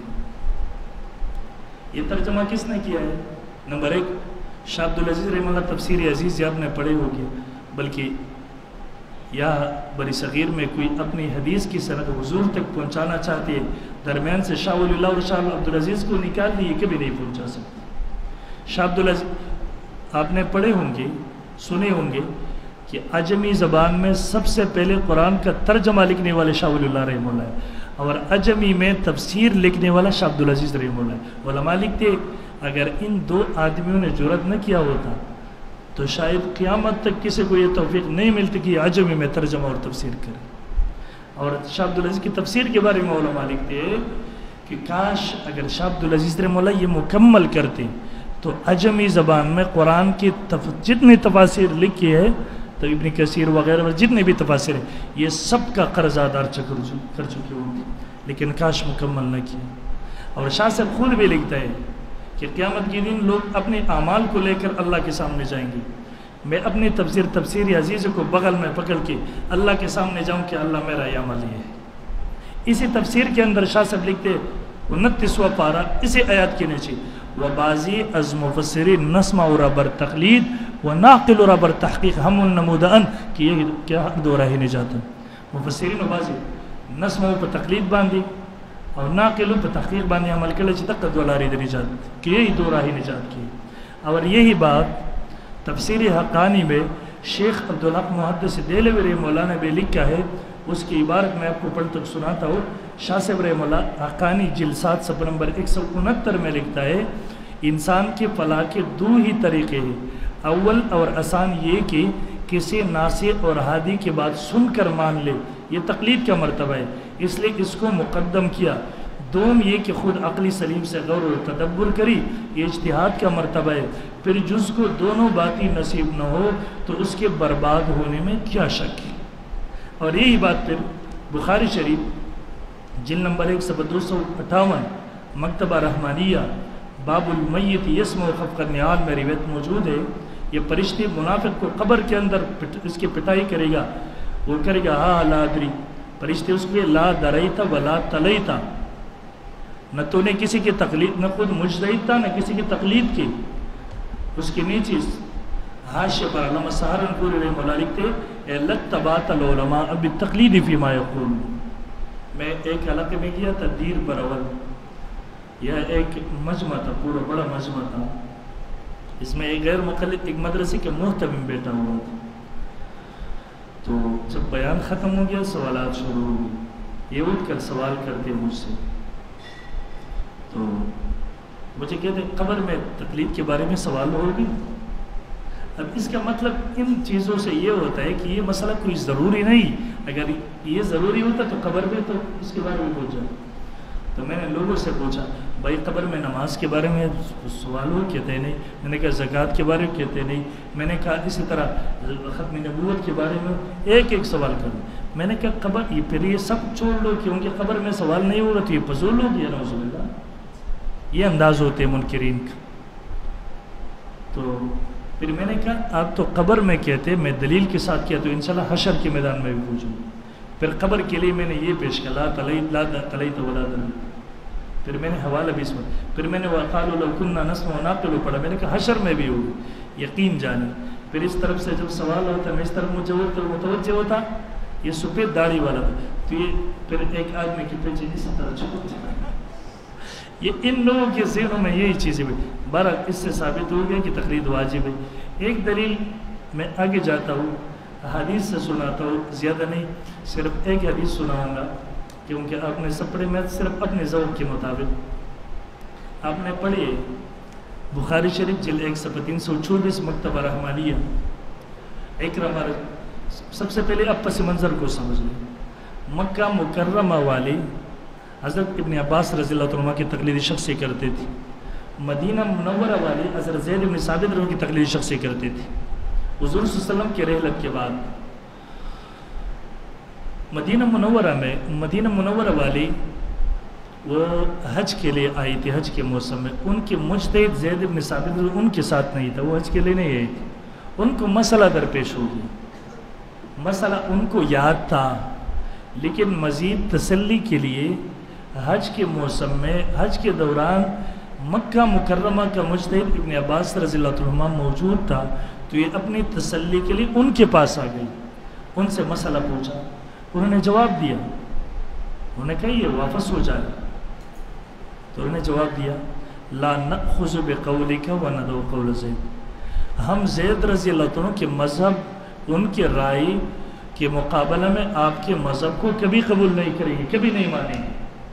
اور اس کے نیچے فتح الباری جلد 3 صفحہ 750 میں حافظ ابن حجر اسقلانی تفصیلی بات کرتے ہیں کہ حضرت ابن عباس رضی اللہ عنہ نے 2 احادیث بھی سنائی اپنے مسلک میں کہ 2 احادیث سے یہ مسئلہ ثابت ہے، حضور کی یہ حدیث ہے، یہ حدیث ہے. انہوں نے پھر بھی جواب دیا فقالت الانصار، حافظ کے الفاظ ہے، روایت نقل کر دی سند کے ساتھ. فقالت الانصار، انصار صحابہ نے کہا لا نتابعک یا ابن عباس وانت تخالف زید. اے ابن عباس، جب اب ہماری مفتی، ہماری امام زید رضو کے مخالفت کریں گے تو ہم آپ کے بات قطعا نہیں مانیں گے. 2 احادیث بھی سنا رہی ہے اپنے مسئلے پر، لیکن وہ کہتے ہیں ہماری امام کی مسئلے. اس سے بڑھ کر آپ تقلید شخصی کی ثبوت اور کیا مانگتے ہیں. یہ بخاری ہمارا تقلید شخصی پر 4 گھنٹے کا مناظرہ ہو گیا ہے، آپ ویڈیو ریکارڈ پر ہے. یہ دلیل جب ہم نے پیش کی یقین جانے، یہ ویڈیو بھی موجود ہے. ان کے ایک شیخ تھا، ابھی دنیا سے چلا گیا ہے. انہوں نے بخاری شریف لیا، اسی طرح دیکھتا ہے، اسی طرح دیکھتا ہے، بند کیا. کہتے ہیں فتح الباری دے دے، ہم نے دے دیا. یہ بھی دیکھتا ہے، کبھی دوسرا، کبھی یہ ویڈیو میں پورا نظارہ موجود ہے. پھر بند کر دیا. ایک مرتبہ ہم کو واپس کیا. میں نے کہا شیخ صاحب اس پر کیوں چوٹ ہو گئی؟ یا تو کوئی جواب کرے یا مان لے. پھر بات کو نظر انداز کیا. پھر دوسرا جو ان کے ساتھ غیر مقلد معاون تھا، بڑا شیخ لوگوں کے ہمیں دے دے، دوبارہ دے دی. یعنی 5 مرتبہ فتح الباری بھی لیا، بخاری بھی لیا. واللہ ان کے ذہن میں کوئی بات نہیں آ رہا تھا کہ ہم کیا دلیل عذر کریں اس کو نہ ماننے کی. میں نے اس کو کہا زد اچھا چیز نہیں ہوتے، مان لے. صحابہ کے دور میں تقلید شخصی تھا، آپ بھی شروع کریں، اس میں کوئی شرک کا رٹا چھوڑ دے. پھر آخر میں ان کے ساتھ بات کیا گیا.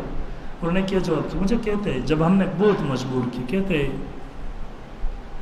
یہ جو کہتے ہیں کہ 2 احادیث پیش کی اس پہ، پھر اس نے کہا لا نتابعک ابن عباس وانت فقالت الانصار لا نتابعک ابن عباس وانت تخالف. مجھے کہتے ہیں یہ بخاری میں دکھا دو. میں نے کہا فتح الباری میں 2 سندوں کے ساتھ یہ روایت موجود ہے. پھر آپ کہیے بخاری میں حدیث نہ ہو تو میں بخاری کے بعد کوئی حدیث بھی نہیں مانوں گا، یہ اعلان کرے یا یہ فضول اعتراض کے چھوڑ لے. ورنہ سند پر، فتح الباری کی روایت کے سند پر تو اعتراض کر میں جواب دوں گا. اگر کوئی جواب بھی نہیں ہے، سند پر جرا بھی نہیں کر سکتی، تو صاحب کہہ دو میں حدیث کو نہیں مانتا. یقین جاری اس ویڈیو میں آپ دیکھ سکتے ہیں. یہ سردی کا مہینہ تھا، اتنا پسینہ بہہ گیا ہے ان سے سر، کبھی ایک دیکھتے ہیں کبھی. تو یہ بڑا مضبوط ہے، ہمارے سب دلیل مضبوط ہے، وزدی ہے الحمدللہ، لیکن یہ دلیل پہ ہمارے سب بڑا ٹوس ہے، مضبوط ہے. پر ایک روایت اور بھی پڑھوں گا. یا تو استدلال کو دیکھو، اس سے تو صاف ثابت ہو مکہ مکرمہ والے ابن عباسوں کی تقلید شخصی کر دیتے، مدینہ منورہ والا زید ابن ثابت ان کی تقلید شخصی. کہ کسی نے احادیث سنائی پھر بھی اپنے امام کے قول کو نہیں چھوڑا. اور ابن عباس نے یہ نہیں کہا کہ تم تو تقلید شخصی کرتے ہو اور یہ شرک ہے، یہ مت کرو، حدیث کے مقابلے میں کرو. دوسرے نمبر پر آپ آ جائیں، آپ نے روایت پڑھی ہوں گی حضرت معاذ ابن جبل رضی اللہ عنہ کی. یہ یمن جا رہی تھی حضور کے زمانے میں. حضور نے اس سے پوچھا معاذ کس چیز پر فیصلہ کرو؟ اس نے کہا بکتاب اللہ. قال فإن لم تجد بھی، اگر اس میں نہ پاؤ کیا؟ قال فبسنت رسول اللہ. کہتے اگر اس میں بھی آپ کو نہ ملے، قال اجتہد برأیی، میں اپنے رائے سے اجتہاد کروں گا. یہ ابو داؤد شریف میں یہ روایت موجود ہے، آپ نے پڑھی تقریباً ترمذی میں بھی، ابو داؤد جلد 2 صفحہ نمبر 149 باب الاجتہاد فی القضاء. یہ اسی روایت میں آپ اگر دیکھ لیں، حضور فرماتے کیسے فکر قرآن پر، قرآن میں نہیں ملے، حدیث پر. پھر اس میں نہیں ملے اجتہد برائی. یہ دیکھیے معاذ اجتہاد کرتے ہیں، یمن والے مانتے ہیں اسے کو تقلید شخصی کہتے ہیں. غیر مقلد عموماً یہ اعتراض کرتے ہیں کہ ہماری اور آپ کے درمیان بات چل رہی ہے تقلید کی، اجتہاد کی نہیں چل رہی ہے. اس روایت میں اجتہاد کا ذکر ہو رہا ہے، تقلید کی نہیں ہو رہا. تقلید پر دلیل پیش کرو. تو ہم ان کو جواب دیتے ہیں بابا جب معاذ اجتہاد کر رہے تھے اور یمن والے مان رہے تھے تو اسی کو تقلید کہتے ہیں. آپ پوری یمن میں کسی ایک بندے کو دکھا دی تاریخی روایت میں کہ اس نے اٹھ کر کہا ہو کہ اے معاذ جب آپ قرآن و سنت سے مسئلہ دکھاؤ گے تو ہم مان لیں گے، جب اپنے رائے سے کوئی فیصلہ کریں گے تو ہم نہیں مانیں گے. چیلنج ہے ہماری پوری یمن میں کوئی غیر مقلد ایک آدمی کو دکھا دی. اسے پر زیادہ زیادہ یہ پھر اس پر آ جاتے ہیں یار یہاں پر یہ روایت صحیح نہیں ہے. کیوں صحیح نہیں ہے؟ آپ سند پڑھیں یا اگر ابو داؤد شریف کسی کے پاس ہے تو میں وہ سناتا ہوں. کہتے اس میں معاذ بن جبل رضی اللہ تعالیٰ کی شاگرد ہے اصحاب معاذ، معاذ کے اصحاب. تو یہ مجہول ہے، سند میں جہل آ گیا تو یہ ضعیف ہوگی. یا میرے طلباء ساتھیوں دوستو یاد رکھنا تمام جوابات ایک طرف رکھ دی، صرف آپ سند میں دیکھیں. معاذ رضی اللہ سے نقل کرنے والے کون ہیں؟ روایت میں اصحاب معاذ، معاذ کی شاگرد ہے، جمع ہے.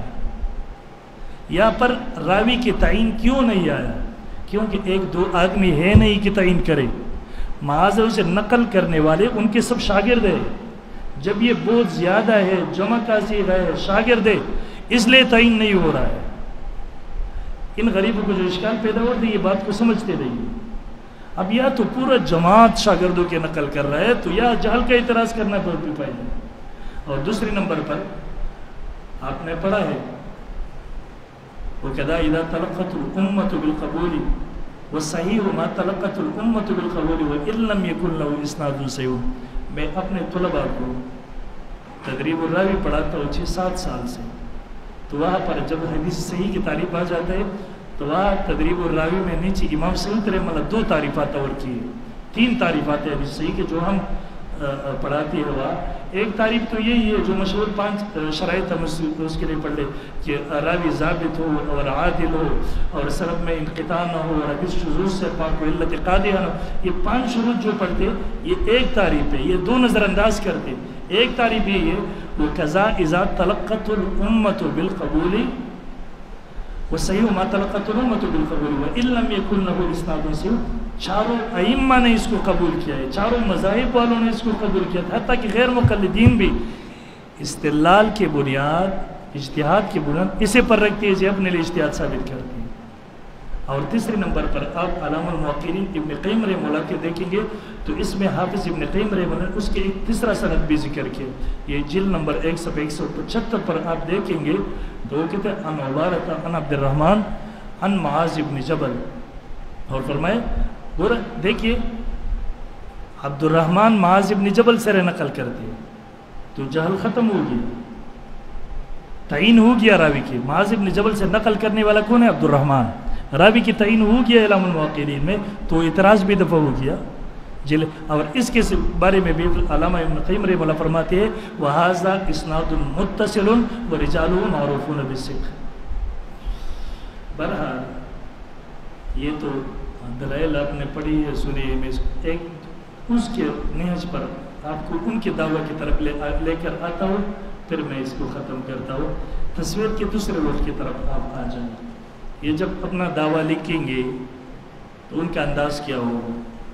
آپ تک تو نہیں گئی، اب تک گئے تو میں بس کرتا ہوں 15-20 منٹ میں انشاءاللہ ختم کرتا ہوں. اب دیکھیے جب یہ دعویٰ اور جوابی دعویٰ کا ٹائم آتا ہے تو یہ قطعاً اپنا دعویٰ نہیں لکھے گا، شرعی حکم بیان نہیں کرے گا، یہ چالاکی کر کے نکل جائیں گے. میں نے تو ایک طریقہ آپ کو بتا دیا کہ آپ اس دوران یہ کریں کہ خود مدعی بنے، دعویٰ ان کو دے دیں، پھر ان کو کہو کہ جواب دعویٰ آپ لکھ دیں. جواب دعویٰ میں پھر یہ پنسیں گے اور بہت بری طرح پنسیں گے. مثلا آپ نے دعویٰ لکھ کر دے دیا اس کو کہ اجتہادی مسائل میں غیر مجتہد کے لیے مجتہد کی تقلید واجب ہے. اب یہ جواب دعویٰ لکھ کر آپ کو دیں کہ تقلید ثابت نہیں ہے تو آپ ان کو کہیں یہ تو کوئی جواب دعویٰ نہیں ہوا، جوابی دعویٰ تو ہوتا ہے دعویٰ کی جواب. میں نے لکھا ہے کہ اجتہادی مسائل میں آپ لکھ دیں اجتہادی مسائل میں نے کہا غیر مجتہد کے لیے آپ لکھتے غیر مجتہد کے لیے. ہم نے لکھے مجتہد کی تقلید واجب ہے, آپ لکھ دیں غیر مجتہد کے لیے اجتہادی مسائل میں مجتہد کی تقلید شرک ہے یا کفر ہے یا حرام ہے, جو بھی آپ لکھ دیں. لیکن جب یہ طریقہ آپ اختیار نہ کریں, وہ مدعی بنے, تو آپ پھر یہ آپ کو دیں گے دعویٰ میں کیا لکھا ہوگا؟ تقلید ثابت نہیں ہے. اب جب ہم کہیں گے کہ حکم لگا دو, کہتے ہیں ثابت نہیں ہے, یہ نہیں ہے, حکم نہیں ہے, یہ حکم ہے نا. تو آپ ان سے کہیے بابا ہمارے اور آپ کے درمیان ایک شرعی مسئلے کے درمیان بحث چل رہا ہے, حکم منطقی کے بارے میں نہیں پوچھ رہا, میں حکم شرعی کے بارے میں پوچھ رہا ہوں. حکم شرعی احکام شرعی آپ نے پڑھی دو قسم کے, جائز اور ناجائز. جائز اور ناجائز. پھر جب آپ ان کو مجبور کریں گے تو یہ لکھیے گا تقلید جائز نہیں ہے. پھر آپ آگے اس کو چھوڑیں گے نہیں, اس کو کہیں گے کہ جائز اور ناجائز کے نیچے اقسام ہے. مثلا جائز کے نیچے فرض ہے, واجب ہے, سنت ہے, مستحب ہے. اس طرح ناجائز کے نیچے کفر, شرک ہے, حرام ہے, مکروہ تحریمی ہے, مکروہ ہے. تم کون سا حکم لگاتے ہو؟ دعویٰ میں حکم کی وضاحت ضروری ہوتا ہے, کیونکہ پھر اسی حکم کو دلیل سے ثابت کرنا ہوتا ہے. جب آپ حکم کی وضاحت نہیں کرو گے تو ہمیں کیسے پتہ چلے گا کہ آپ کے دعویٰ دلیل میں مطابقت ہے یا نہیں؟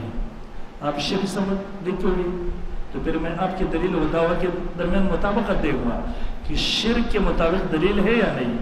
آپ حرام کہو گے تو میں اس کے مطابق دیکھوں گا کہ دلیل حرمت کی ہے یا نہیں. آپ بدعت کہوں گے تو میں دیکھوں گا کہ دلیل اس کے مطابق ہے یا نہیں. یہ ضروری ہوتا ہے. حکم منطقی کی بات نہیں, ہمارا حکم مسئلہ شرعی چل رہا ہے تو حکم شرعی کے بارے میں ہماری بات. یہ دو بات. تیسرے نمبر پر یہ لکھ دیں گے تقلید کے بارے میں, آپ اس سے پوچھیں گے نمبر 1, یہ تو لکھیں گے نہیں, یہ تو اس طرح بس تقلید ثابت نہیں ہے. آپ نے کہا کن مسائل میں تقلید ثابت نہیں ہے؟ سب سے پہلے ترقی کرنی اس سے. یہ بہت ادھر ادھر کرے گا لیکن آپ نے اس میں چھوڑنا نہیں. جب یہ لکھیں آپ ان سے کہیں کہ ہماری اور آپ کے درمیان اجتہادی مسائل میں بات ہو رہی ہے.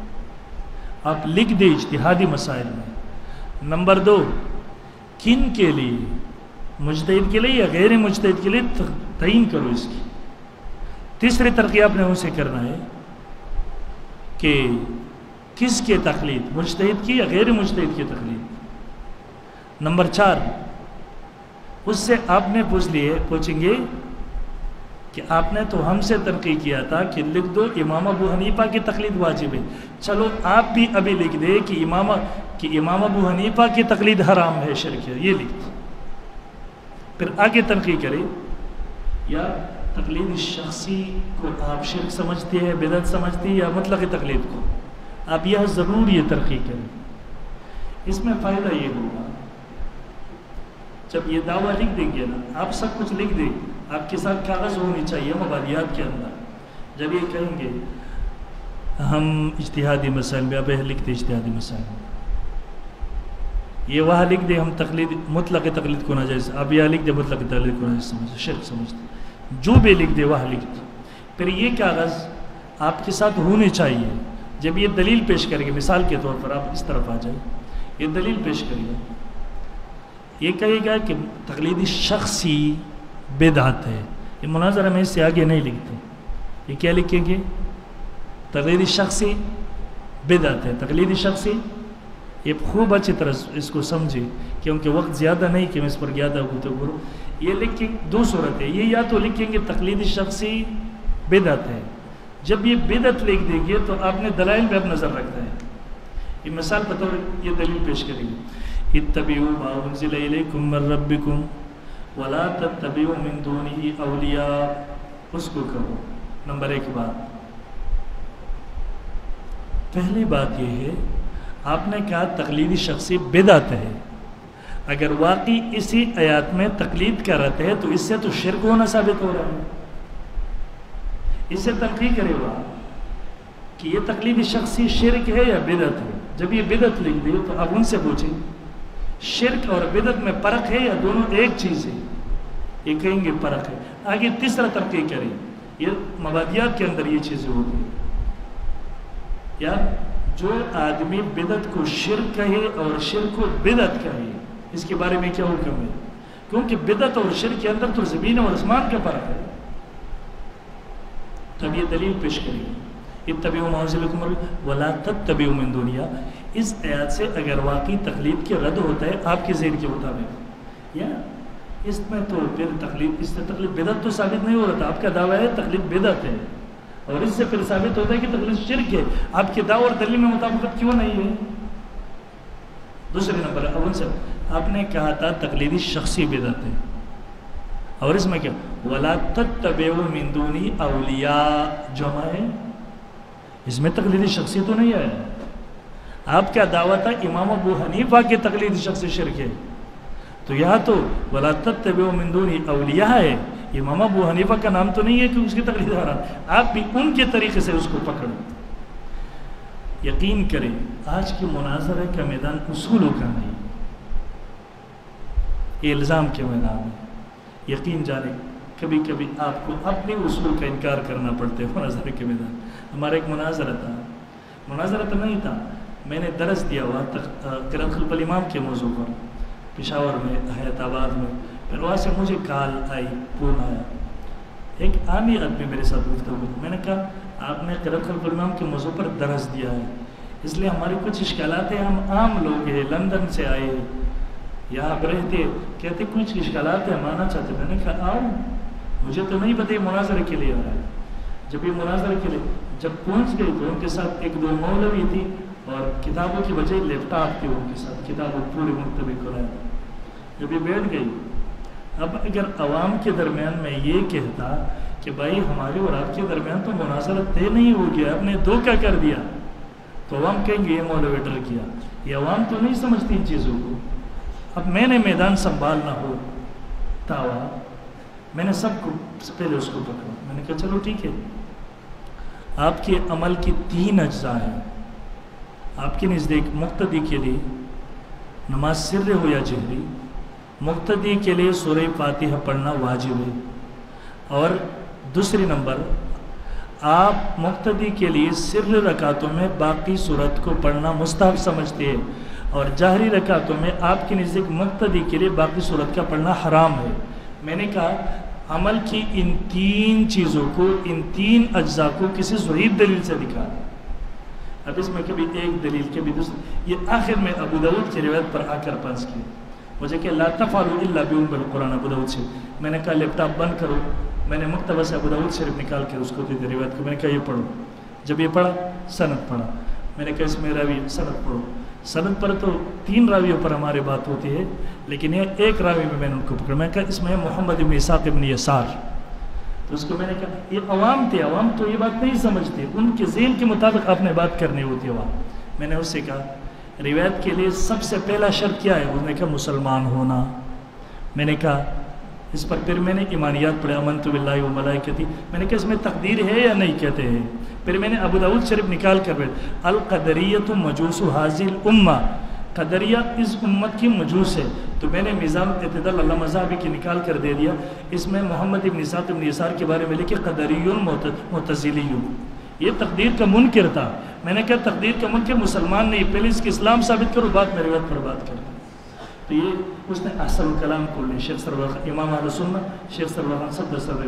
مجھے کہتے ہیں آپ کی امام اہل سنت نے لکھا ہے کہ قدری ہونا جرح نہیں ہے. میں نے کہا بند کرو اس کو.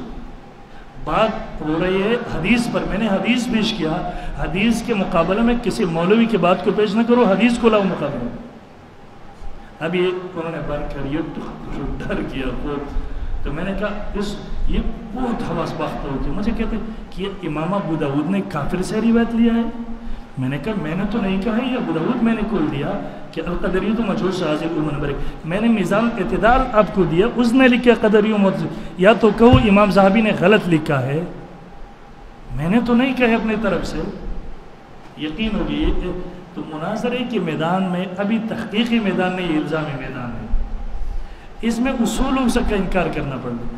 گزشتہ سال تقریباً 3 سال پہلے یہ جمعہ کے خطبے کے دوران 2 رکعت سنت نوافل جو ہوتا ہے اس پر ہمارا 4 گھنٹے مناظرہ ہو گیا ہے.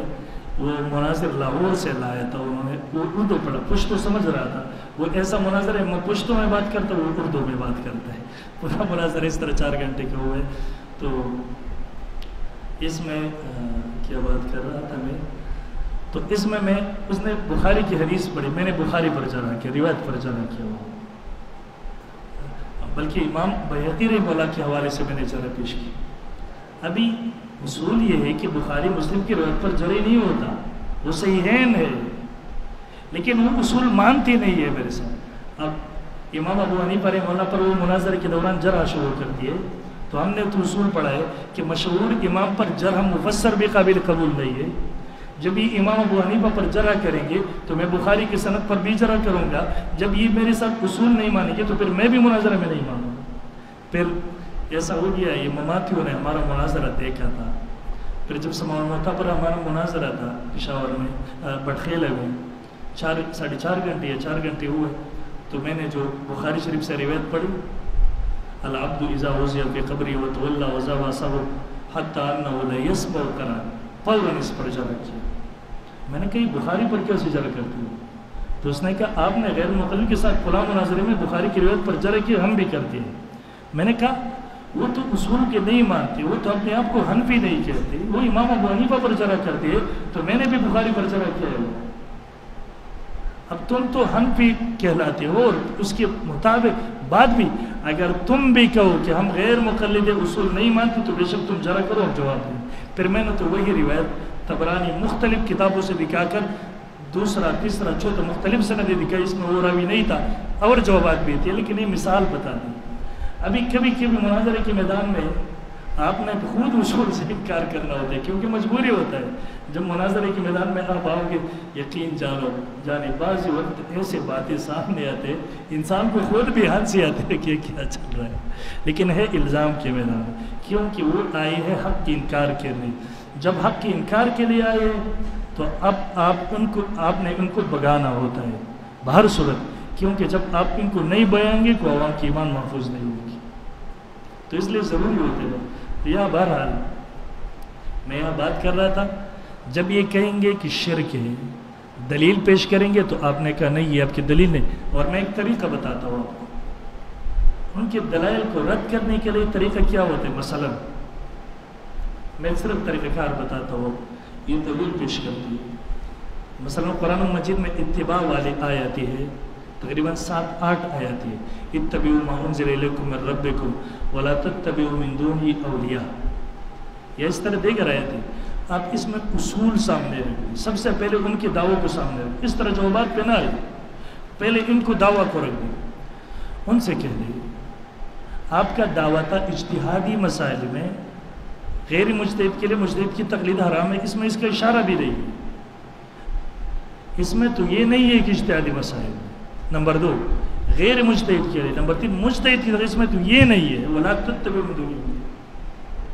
دوسرے نمبر پر اب ان سے پوچھیں آپ کرنا چاہتے ہیں تقلید شخصی کے رد, اور یہ ہے ولا تتبعوا من دونہ اولیاء جمع ہے, تو تقلید شخصی کے رد اس سے کیسے نکلتا ہے. تیسرے نمبر پر آپ نے کہا کہ یہ تقلید شخصی بدعت ہے, تو اگر واقعی اس آیت میں تقلید کے رد ہے تو یہ تقلید شخصی کے رد نہیں ہوگی, اس میں بدعت نہیں ہو گیا, پھر تو شرک ہو گیا. چوتھے نمبر پر آپ نے کہا تھا اتباع اور تقلید جدا جدا چیزیں, ایک چیز نہیں ہے, تو آپ اتباع والے آیاتوں کو لے کر تقلید کے رد کیسے کرتے ہیں. چوتھے نمبر پر آپ ان سے پوچھ لیں کہ دیکھیے یا تو ہے ولا تتبعوا من دونی اولیاء, ما سوى اللہ کی اتباع مت کرو. دوسری جگہ ارشاد ہے واتبع سبیل من اناب الی, منیب اللہ کے مذہب کی تقلید کرو. تو کیا منیبین اللہ ما سوى اللہ میں داخل نہیں ہے؟ داخل ہے. یا کہتے ہیں تقلید اتباع نہ کرو, یا کہتے ہیں اتباع کرو, تو یہ تو تعارض آ گئی. ظاہر بات ہے یہاں اتباعی مضمون کا رد ہے, تقلید مضمون کا رد ہے. واتبع سبیل من اناب میں اتباع اور تقلید محمود کا حکم ہے, اس میں کوئی تعارض نہیں. اس طرح 10-12 جوابات آپ اس وقت ہر آیات کے نیچے دے سکتے ہیں. جو بھی دلیل یہ پیش کرے گا آپ اس کے سامنے اسی طرح طریقہ یہ اس موضوع پر آپ نے امام اہل سنہ شیخ سرفراز خان صدر صاحب نور اللہ مرقدو کے الکلام المفید فی اثبات التقدیر بہت زبردست انداز میں لکھا ہے، لیکن امام اہل سنت کتاب ایک مرتبہ دیکھنے سے آدمی اس کو نہیں سمجھ سکتی۔ امام اہل سنت کی ہر کتاب ایک کم از کم 2 مرتبہ 3 مرتبہ دیکھنا پڑتا ہے، پھر آدمی سمجھتا ہے۔ اس موضوع پر شیخ الاسلام حضرت مولانا مفتی محمد تقی عثمانی صاحب دامت برکاتہم علیہ کی کتاب تقلید کی شرح سے وہ بھی بہت زبردست ہے۔ تیسرے نمبر پر اس موضوع پر حضرت مولانا محمد امین صفدر رکاوی رحمہ اللہ کی جو تحریرات ہیں تجلیات صفدر میں مختلف رسائل اور اس طرح خطبات میں جگہ جگہ اس پر بات کیے، مسئلے کو سمجھ کرنے کے لیے حضرت رکاوی رحمہ اللہ کی وہ دیکھنا بہت ضروری ہے۔ چوتھے نمبر پر اس پر آپ نے یہاں جو دروس آپ نے اساتذہ سے آپ نے سنے طریقہ کار اسی میں آپ سب سے پہلے اس کو یاد کریں، اس کے بعد ان کتابوں کا مطالعہ، بلکہ میں تو اپنے طلباء سے کہتا ہوں مناظر بننے کے لیے ضروری ہوتا ہے کہ آدمی 4-5 عالمیوں کو بہت مطالعہ کرے۔ سب سے پہلے امام المناظرین حضرت مولانا محمد امین صفدر رکاوی رحمہ اللہ، ایک مرتبہ نہیں بار بار یقین کرے۔ مولانا رکاوی رحمہ اللہ میرے ایک وقت طالبی کے دوران سے میرا عادت ہوتا تھا، میں جب رات کو سوتا تھا اس کے بغیر کبھی مجھے نیند نہیں آئی کہ میں مولانا امین رکاوی رحمہ اللہ کی کوئی کتاب خصوصاً خطبات کو یہ میں پڑھ کر سو جاتا، کبھی میرے سینے پر کتاب رہ جاتی۔ اس طرح تقریباً 15-20 مرتبہ سے زیادہ میں نے ایک کتاب کو مطالعہ کیا ہوگا انشاءاللہ۔ دوسرے نمبر پر امام اہل سنہ شیخ سرفراز خان صفدر صاحب نور اللہ مرقدو کی تمام کتب۔ تیسری نمبر پر قائد اہل سنت حضرت مولانا قاضی مظہر حسین صاحب نور اللہ مرقدو کی کتابوں کا مطالعہ انتہائی ضروری ہے۔ چوتھے نمبر پر علامہ ڈاکٹر خالد محمود صاحب نور اللہ مرقدو۔ پانچویں نمبر پر مولانا نور محمد تونسی صاحب رحمہ اللہ، ان کی کتابوں کا پڑھنا بھی مناظر کے لیے بہت ضروری ہے۔ اور چھٹے نمبر پر تو ابھی متکلم اسلام حضرت مولانا محمد الیاس گون صاحب دامت برکاتہم علیہ، انہوں نے تو بہت آسان کی ہے یہ فرقہ مماتیت کا تحقیق جائزہ اور غیر مقبولی کی، یہ بہت آسان طریقے سے ماشاءاللہ کام کیے۔ اللہ تعالیٰ حضرت کی عمر میں برکت ڈالنے کی مزید تمام فرقوں پر وہ اس طرح کام کرے۔ تو تقلید کے موضوع پر یہ 3-4 چیزیں ضرور دیکھ لیں۔ ہمارا تو اس پر ایک مناظرہ ہو گیا 4 گھنٹے کا، اس میں پھر ایسا ہو گیا ہم تو ان کے علاقے میں گئے تھے غیر مقلدین کی، تقریباً 10-12 گھنٹے ان کے حجرے میں ہم بیٹھے رہے، پھر 4 گھنٹے کا مناظرہ ہو گیا۔ جب مناظرہ ختم ہو گیا تو ان کے علاقے کے ایک آدمی نے اٹھ کر قرآن اس کے ہاتھ میں تھا، ہم نے کہا کیا کہہ رہے ہیں، ہمیں پتہ نہیں تھا، تو ایک اٹھا وہ غیر مقلد میں خوش ہو گئے، انہوں نے چلے گئے ہمارے حق میں کوئی بات کرتا ہے، تو ہم بھی چپ ہو گئے، خاموش ہو گئے، یہ بھی خاموش ہے۔ تو انہوں نے قرآن لیا ہاتھ میں، مناظرے کے بعد کہتا تھا آج رات میں خواب دیکھ رہا تھا۔ دیکھیے ہم خواب کو شرعی حجت نہیں سمجھتے، البتہ مبشرات کے درجے میں سمجھ دے۔ بخاری کی حدیث ہے، امام بخاری حضرت انس رضی اللہ عنہ سے روایت کی، امام بخاری نے 5 روایت نقل کی ہے رسول اللہ صلی اللہ علیہ وسلم پر الرؤیا صالحۃ من اللہ، نیک خواب اللہ کی طرف سے ہوتی۔ من رآنی فی المنام فسیرانی فی الیقظہ فإن الشیطان لا یتمثل بی، من رآنی فی المنام فقد رأى الحق، اس میں تو غلط نہیں ہوتا ہے، میرے شکل میں شیطان نہیں آ سکتا خواب میں بھی۔ تو آدمی کہتا ہے کہ میں اسے قرآن پر قسم کھا کر کہتا ہوں، سر پر رکھ کے کہتا ہوں کہ آج رات میں خواب دیکھ رہا ہوں، مناظرے کے رات کہتے ہیں اس طرف ہم بیٹھے تھے، اس طرف غیر مقلد کہتے ہیں میں کل رات کو خواب دیکھ رہا تھا۔ یہ جو مقلدین احناف ان کے جگہ پر خود رسول اللہ صلی اللہ علیہ وسلم بیٹھا تھا اور غیر مقلد سے خود مناظرہ کرتا۔ جب اس نے بات کی یقین ہو گیا، وہ تو 4 گھنٹے مناظرہ بھی ہو گیا، بڑا خوب ہو گیا تھا، اور پھر آخر میں یہ بھی محبت لگ گیا تو اتنا اثر کیا تھا۔ یہ پشاور میں 2-3 مناظرے ہمارے اور بھی اس سے پہلے ہو گئی تھی، یہ 2013 کا سال تھا، لیکن یہ مناظر پھر بہت شہرت اس کو ملا، ایک یہ اور ایک 2015 میں اگست میں مماتیوں کے ساتھ سوابی میں 4 گھنٹے کا ہوا تھا۔ حیات نبی صلی اللہ علیہ وسلم الحمدللہ ان کی کمر ٹوٹ گئی تھی اس مناظرے میں، اس کی بدماشی ساری نکل گئی تھی اس پر۔ تو یہ اسے میں یہ جب ان کے مناظر شروع ہو گیا نا، اطیع اللہ واتعوا، ایک کاغذ تھا ان کے ساتھ، یہ اطاعت والی جتنی آیتیں تھیں سب کو جمع کر کے پڑھ سنا رہے تھے۔ تو جب میری باری آئی میں نے کہا مولوی نے بہت سے آیاتیں پڑھی، تو میں ان کو کہتا ہوں ان آیاتوں کا آپ کے دعویٰ کے ساتھ کوئی مطابقت نہیں. آپ بے شک پڑھے، آپ کو ثواب ملے گا، لیکن اس سے آپ کے دعویٰ کبھی ثابت نہیں ہوگا. مجھے پھر علماء کے بڑے شیوخ تھے، مجھے کہا کہ جب ہم نے ان کے طرح رسول کہتے اللہ رسول، کیونکہ عوام کو بھی تو کچھ بتانا پڑتا ہے. ابھی کر یہ نہیں کہتا کہ آپ کا دعویٰ یہ نہیں، بس چپ خاموش ہے، تو عوام تو نہیں سمجھے. تو مجھے کہا کہ ہم سمجھ کے کیا جواب دیں گے. کہتا ہے جب آپ نے جواب کیا کہ آپ اس کو پڑھے ثواب ملے گا لیکن دعویٰ ثابت نہیں ہوگا، کیونکہ اطیعوا اللہ اطاعت رسول ہوگا، اللہ اور اس کے رسول کی اطاعت میں ہمارا کوئی اختلاف نہیں، جھگڑا ہے اولی الامر میں اور اب اس کی طرف آتے نہیں ہے. تو بہرحال 4 گھنٹے ہمارا اس پر مناظر ہوگی. اب ایک آدمی اردو میں اس کا ترجمہ کر رہا ہے، تقریباً 40-50 سے زیادہ مناظر ہمارا ہوگی جو ریکارڈ کرے 4 گھنٹے 5 گھنٹے 3 گھنٹے. انشاءاللہ دعا کرے کہ یقیناً اردو میں ترجمہ ہو جائے اور وہ آ جائے. یہ علم غیب پر ہمارا مناظرہ ہو گیا تھا تقریباً 4 گھنٹے پشتو میں. تقریباً 2017 میں جس سال مجھ پر حملہ ہو گیا تھا، میں زخمی تھا، تو اس میں ایک چیز پر ہم نے کام کر دیا تھا، اس سے پہلے کسی نے بھی اس موضوع پر کام نہیں کیا تھا. یہ تھا علم غیب کسے کہتے ہیں. سارا جھگڑا اسے پر ہوتے ہیں، علم غیب جزئی اور علم غیب کلی، علم غیب عطائی، علم غیب ذاتی. یقین کریں علم غیب اصطلاحی کی تعریف پر آپ کام کرو گے تو بالکل جھگڑا ختم ہو جائے. اس پر ہم نے 26 حوالہ جات نکالے فقہاء متکلمین کے، کیونکہ سب کا خلاصہ یہ تھا کہ علم غیب اس علم کو کہتے جو بغیر واسطے، بغیر ذریعے، بغیر آلے کے، کسی کے بتانے کے بغیر اس کو علم غیب کہتے. علامہ شاہ صلی اللہ علیہ وسلم نے اس پر ایک رسالہ لکھی علم غیب، بہت زبردست بات کی. لیکن جو تعریفات ہم نے نکالتی 26 تعریفات، 26 حوالہ جات اس تعریفات. یقین کریں آپ تعریفات پڑھیں گے تو مسئلہ ہی ختم ہو جائے گا. پھر وہ علامہ ساجد خان صاحب حفظ اللہ نے اردو ترجمہ کیا اس کی کتاب ملتا ہے اس کی. تو پھر یہ پنڈے کی یہ جو پنجاب کا مشہور کنواں ہے، آپ جانتے ہیں خضر حیات کے نام سے بکواس ہے. یقین جانے 2-3 مرتبہ ہمارا اس سے مناظرہ ہو گیا. سمان موتا کے موضوع پر گزشتہ اس نے چیلنج کیا تھا، تو پھر میں نے جواب دیا، پھر یہ چپ ہو گیا، خاموش ہو گیا. اس کے بعد 2 سال پہلے پنڈی سے علماء نے مجھے فون کیا تھا پنجاب والے. انہوں نے کہا ہمارا مناظرہ بن رہا ہے، پھر آپ ٹائم دو گے کہ ہم ان سے مناظرہ کریں؟ میں نے کہا انشاءاللہ دیں گے، میں آ جاؤں گا.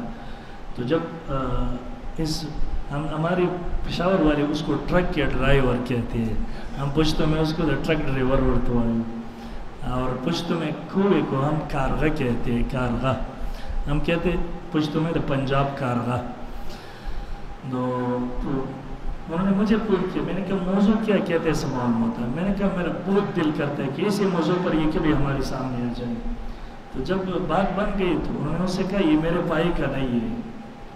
تو اس نے مجھے فون کیا، یہ تو کہتے کہ میں ان سے بات نہیں کرتا، یہ میرے بھائی کا نہیں. میں نے کہا کیوں نہیں ہوں، یہ مدرس نہیں ہے. الحمدللہ میں مدرس ہوں، تقریباً 10-12 سال سے پڑھاتا ہوں، درسی نظامی بھی پڑھاتا ہوں، تخصص کے بھی پڑھاتا ہوں. یہ کوئی مدرس نہیں، وہ نہیں بتایا اس نے کیا تدریس پڑھایا. دوسرے نمبر آج تک اس کے حقیقت میں ایک مناظرہ بھی نہیں. میں نے کہا 50 سے زیادہ مناظرے ہمارے، یہ دکھا دیں. اس کی ایک کتاب بھی نہیں، 1-2 لکھے، وہ بھی نیلوی صاحب سے چوری کر کے لکھے ہے، اپنا ترتیب لیا ہے. ہمارا نام 15-20 سے زیادہ کی. تو کس بنیاد پر یہ کہتے ہیں میرے بھائی کا نہیں؟ تو بہرحال وہ مجھے بتا رہے کہ وہ کہتے ہیں کہ میرے بھائی کا نہیں ہے، یہ عثمان نام کے کوئی آدمی تھا کہ اس سے بات کرے. تو میں نے اس سے کہا چلو اس سے بات کرتا ہوں، لیکن یہ لکھ کر دے دے کہ اس کی یہ میرا نمائندہ ہے، میں اس سے بات کرتا ہوں. چلو. تو ان علماء نے مجھے کہا کہ پھر وہ تو آپ کے پائی کر رہے ہیں. میں نے کہا چلو پائی مائی چھوڑ لو، میرے ساتھ بیٹھ جائے، بات کرتے اس میں. تو جب ان سے بات کی کہ چلو اس سے بات کرتے ہیں، تو انہوں نے کہا کہ یار پھر یہ لوگ ہنسیں گے کہ ان کے ساتھ کوئی پٹھان مناظر نہیں تھا کہ پنجاب سے لے. تو اس نے اسے کہا کہ یار اگر لوگ ہنسیں گے تو ہمارے پیچھے کہ ان کے ساتھ پنجاب کے کوئی مناظر نہیں تھا کہ پٹھان لے آئے، کیونکہ مناظر تو ہمارا یہاں ہے. لیکن بہرحال وہ بھی پھر بار کیا. یہ اس طرح بکواس کرتے رہتے، لیکن کبھی بھی یہ مناظرہ کے لیے نہیں بیٹھ سکتا، اور انشاءاللہ قیامت تک. تو بہرحال میں اس کی بات کرتا، یہ بریلویوں کے ساتھ علم غیب کے موضوع پر اس کی کلپ ہی چل رہی تھی. یقین جانے علم غیب پر ساری کے سارے ہمارے مناظر کو چرا کر بات کر رہی تھی.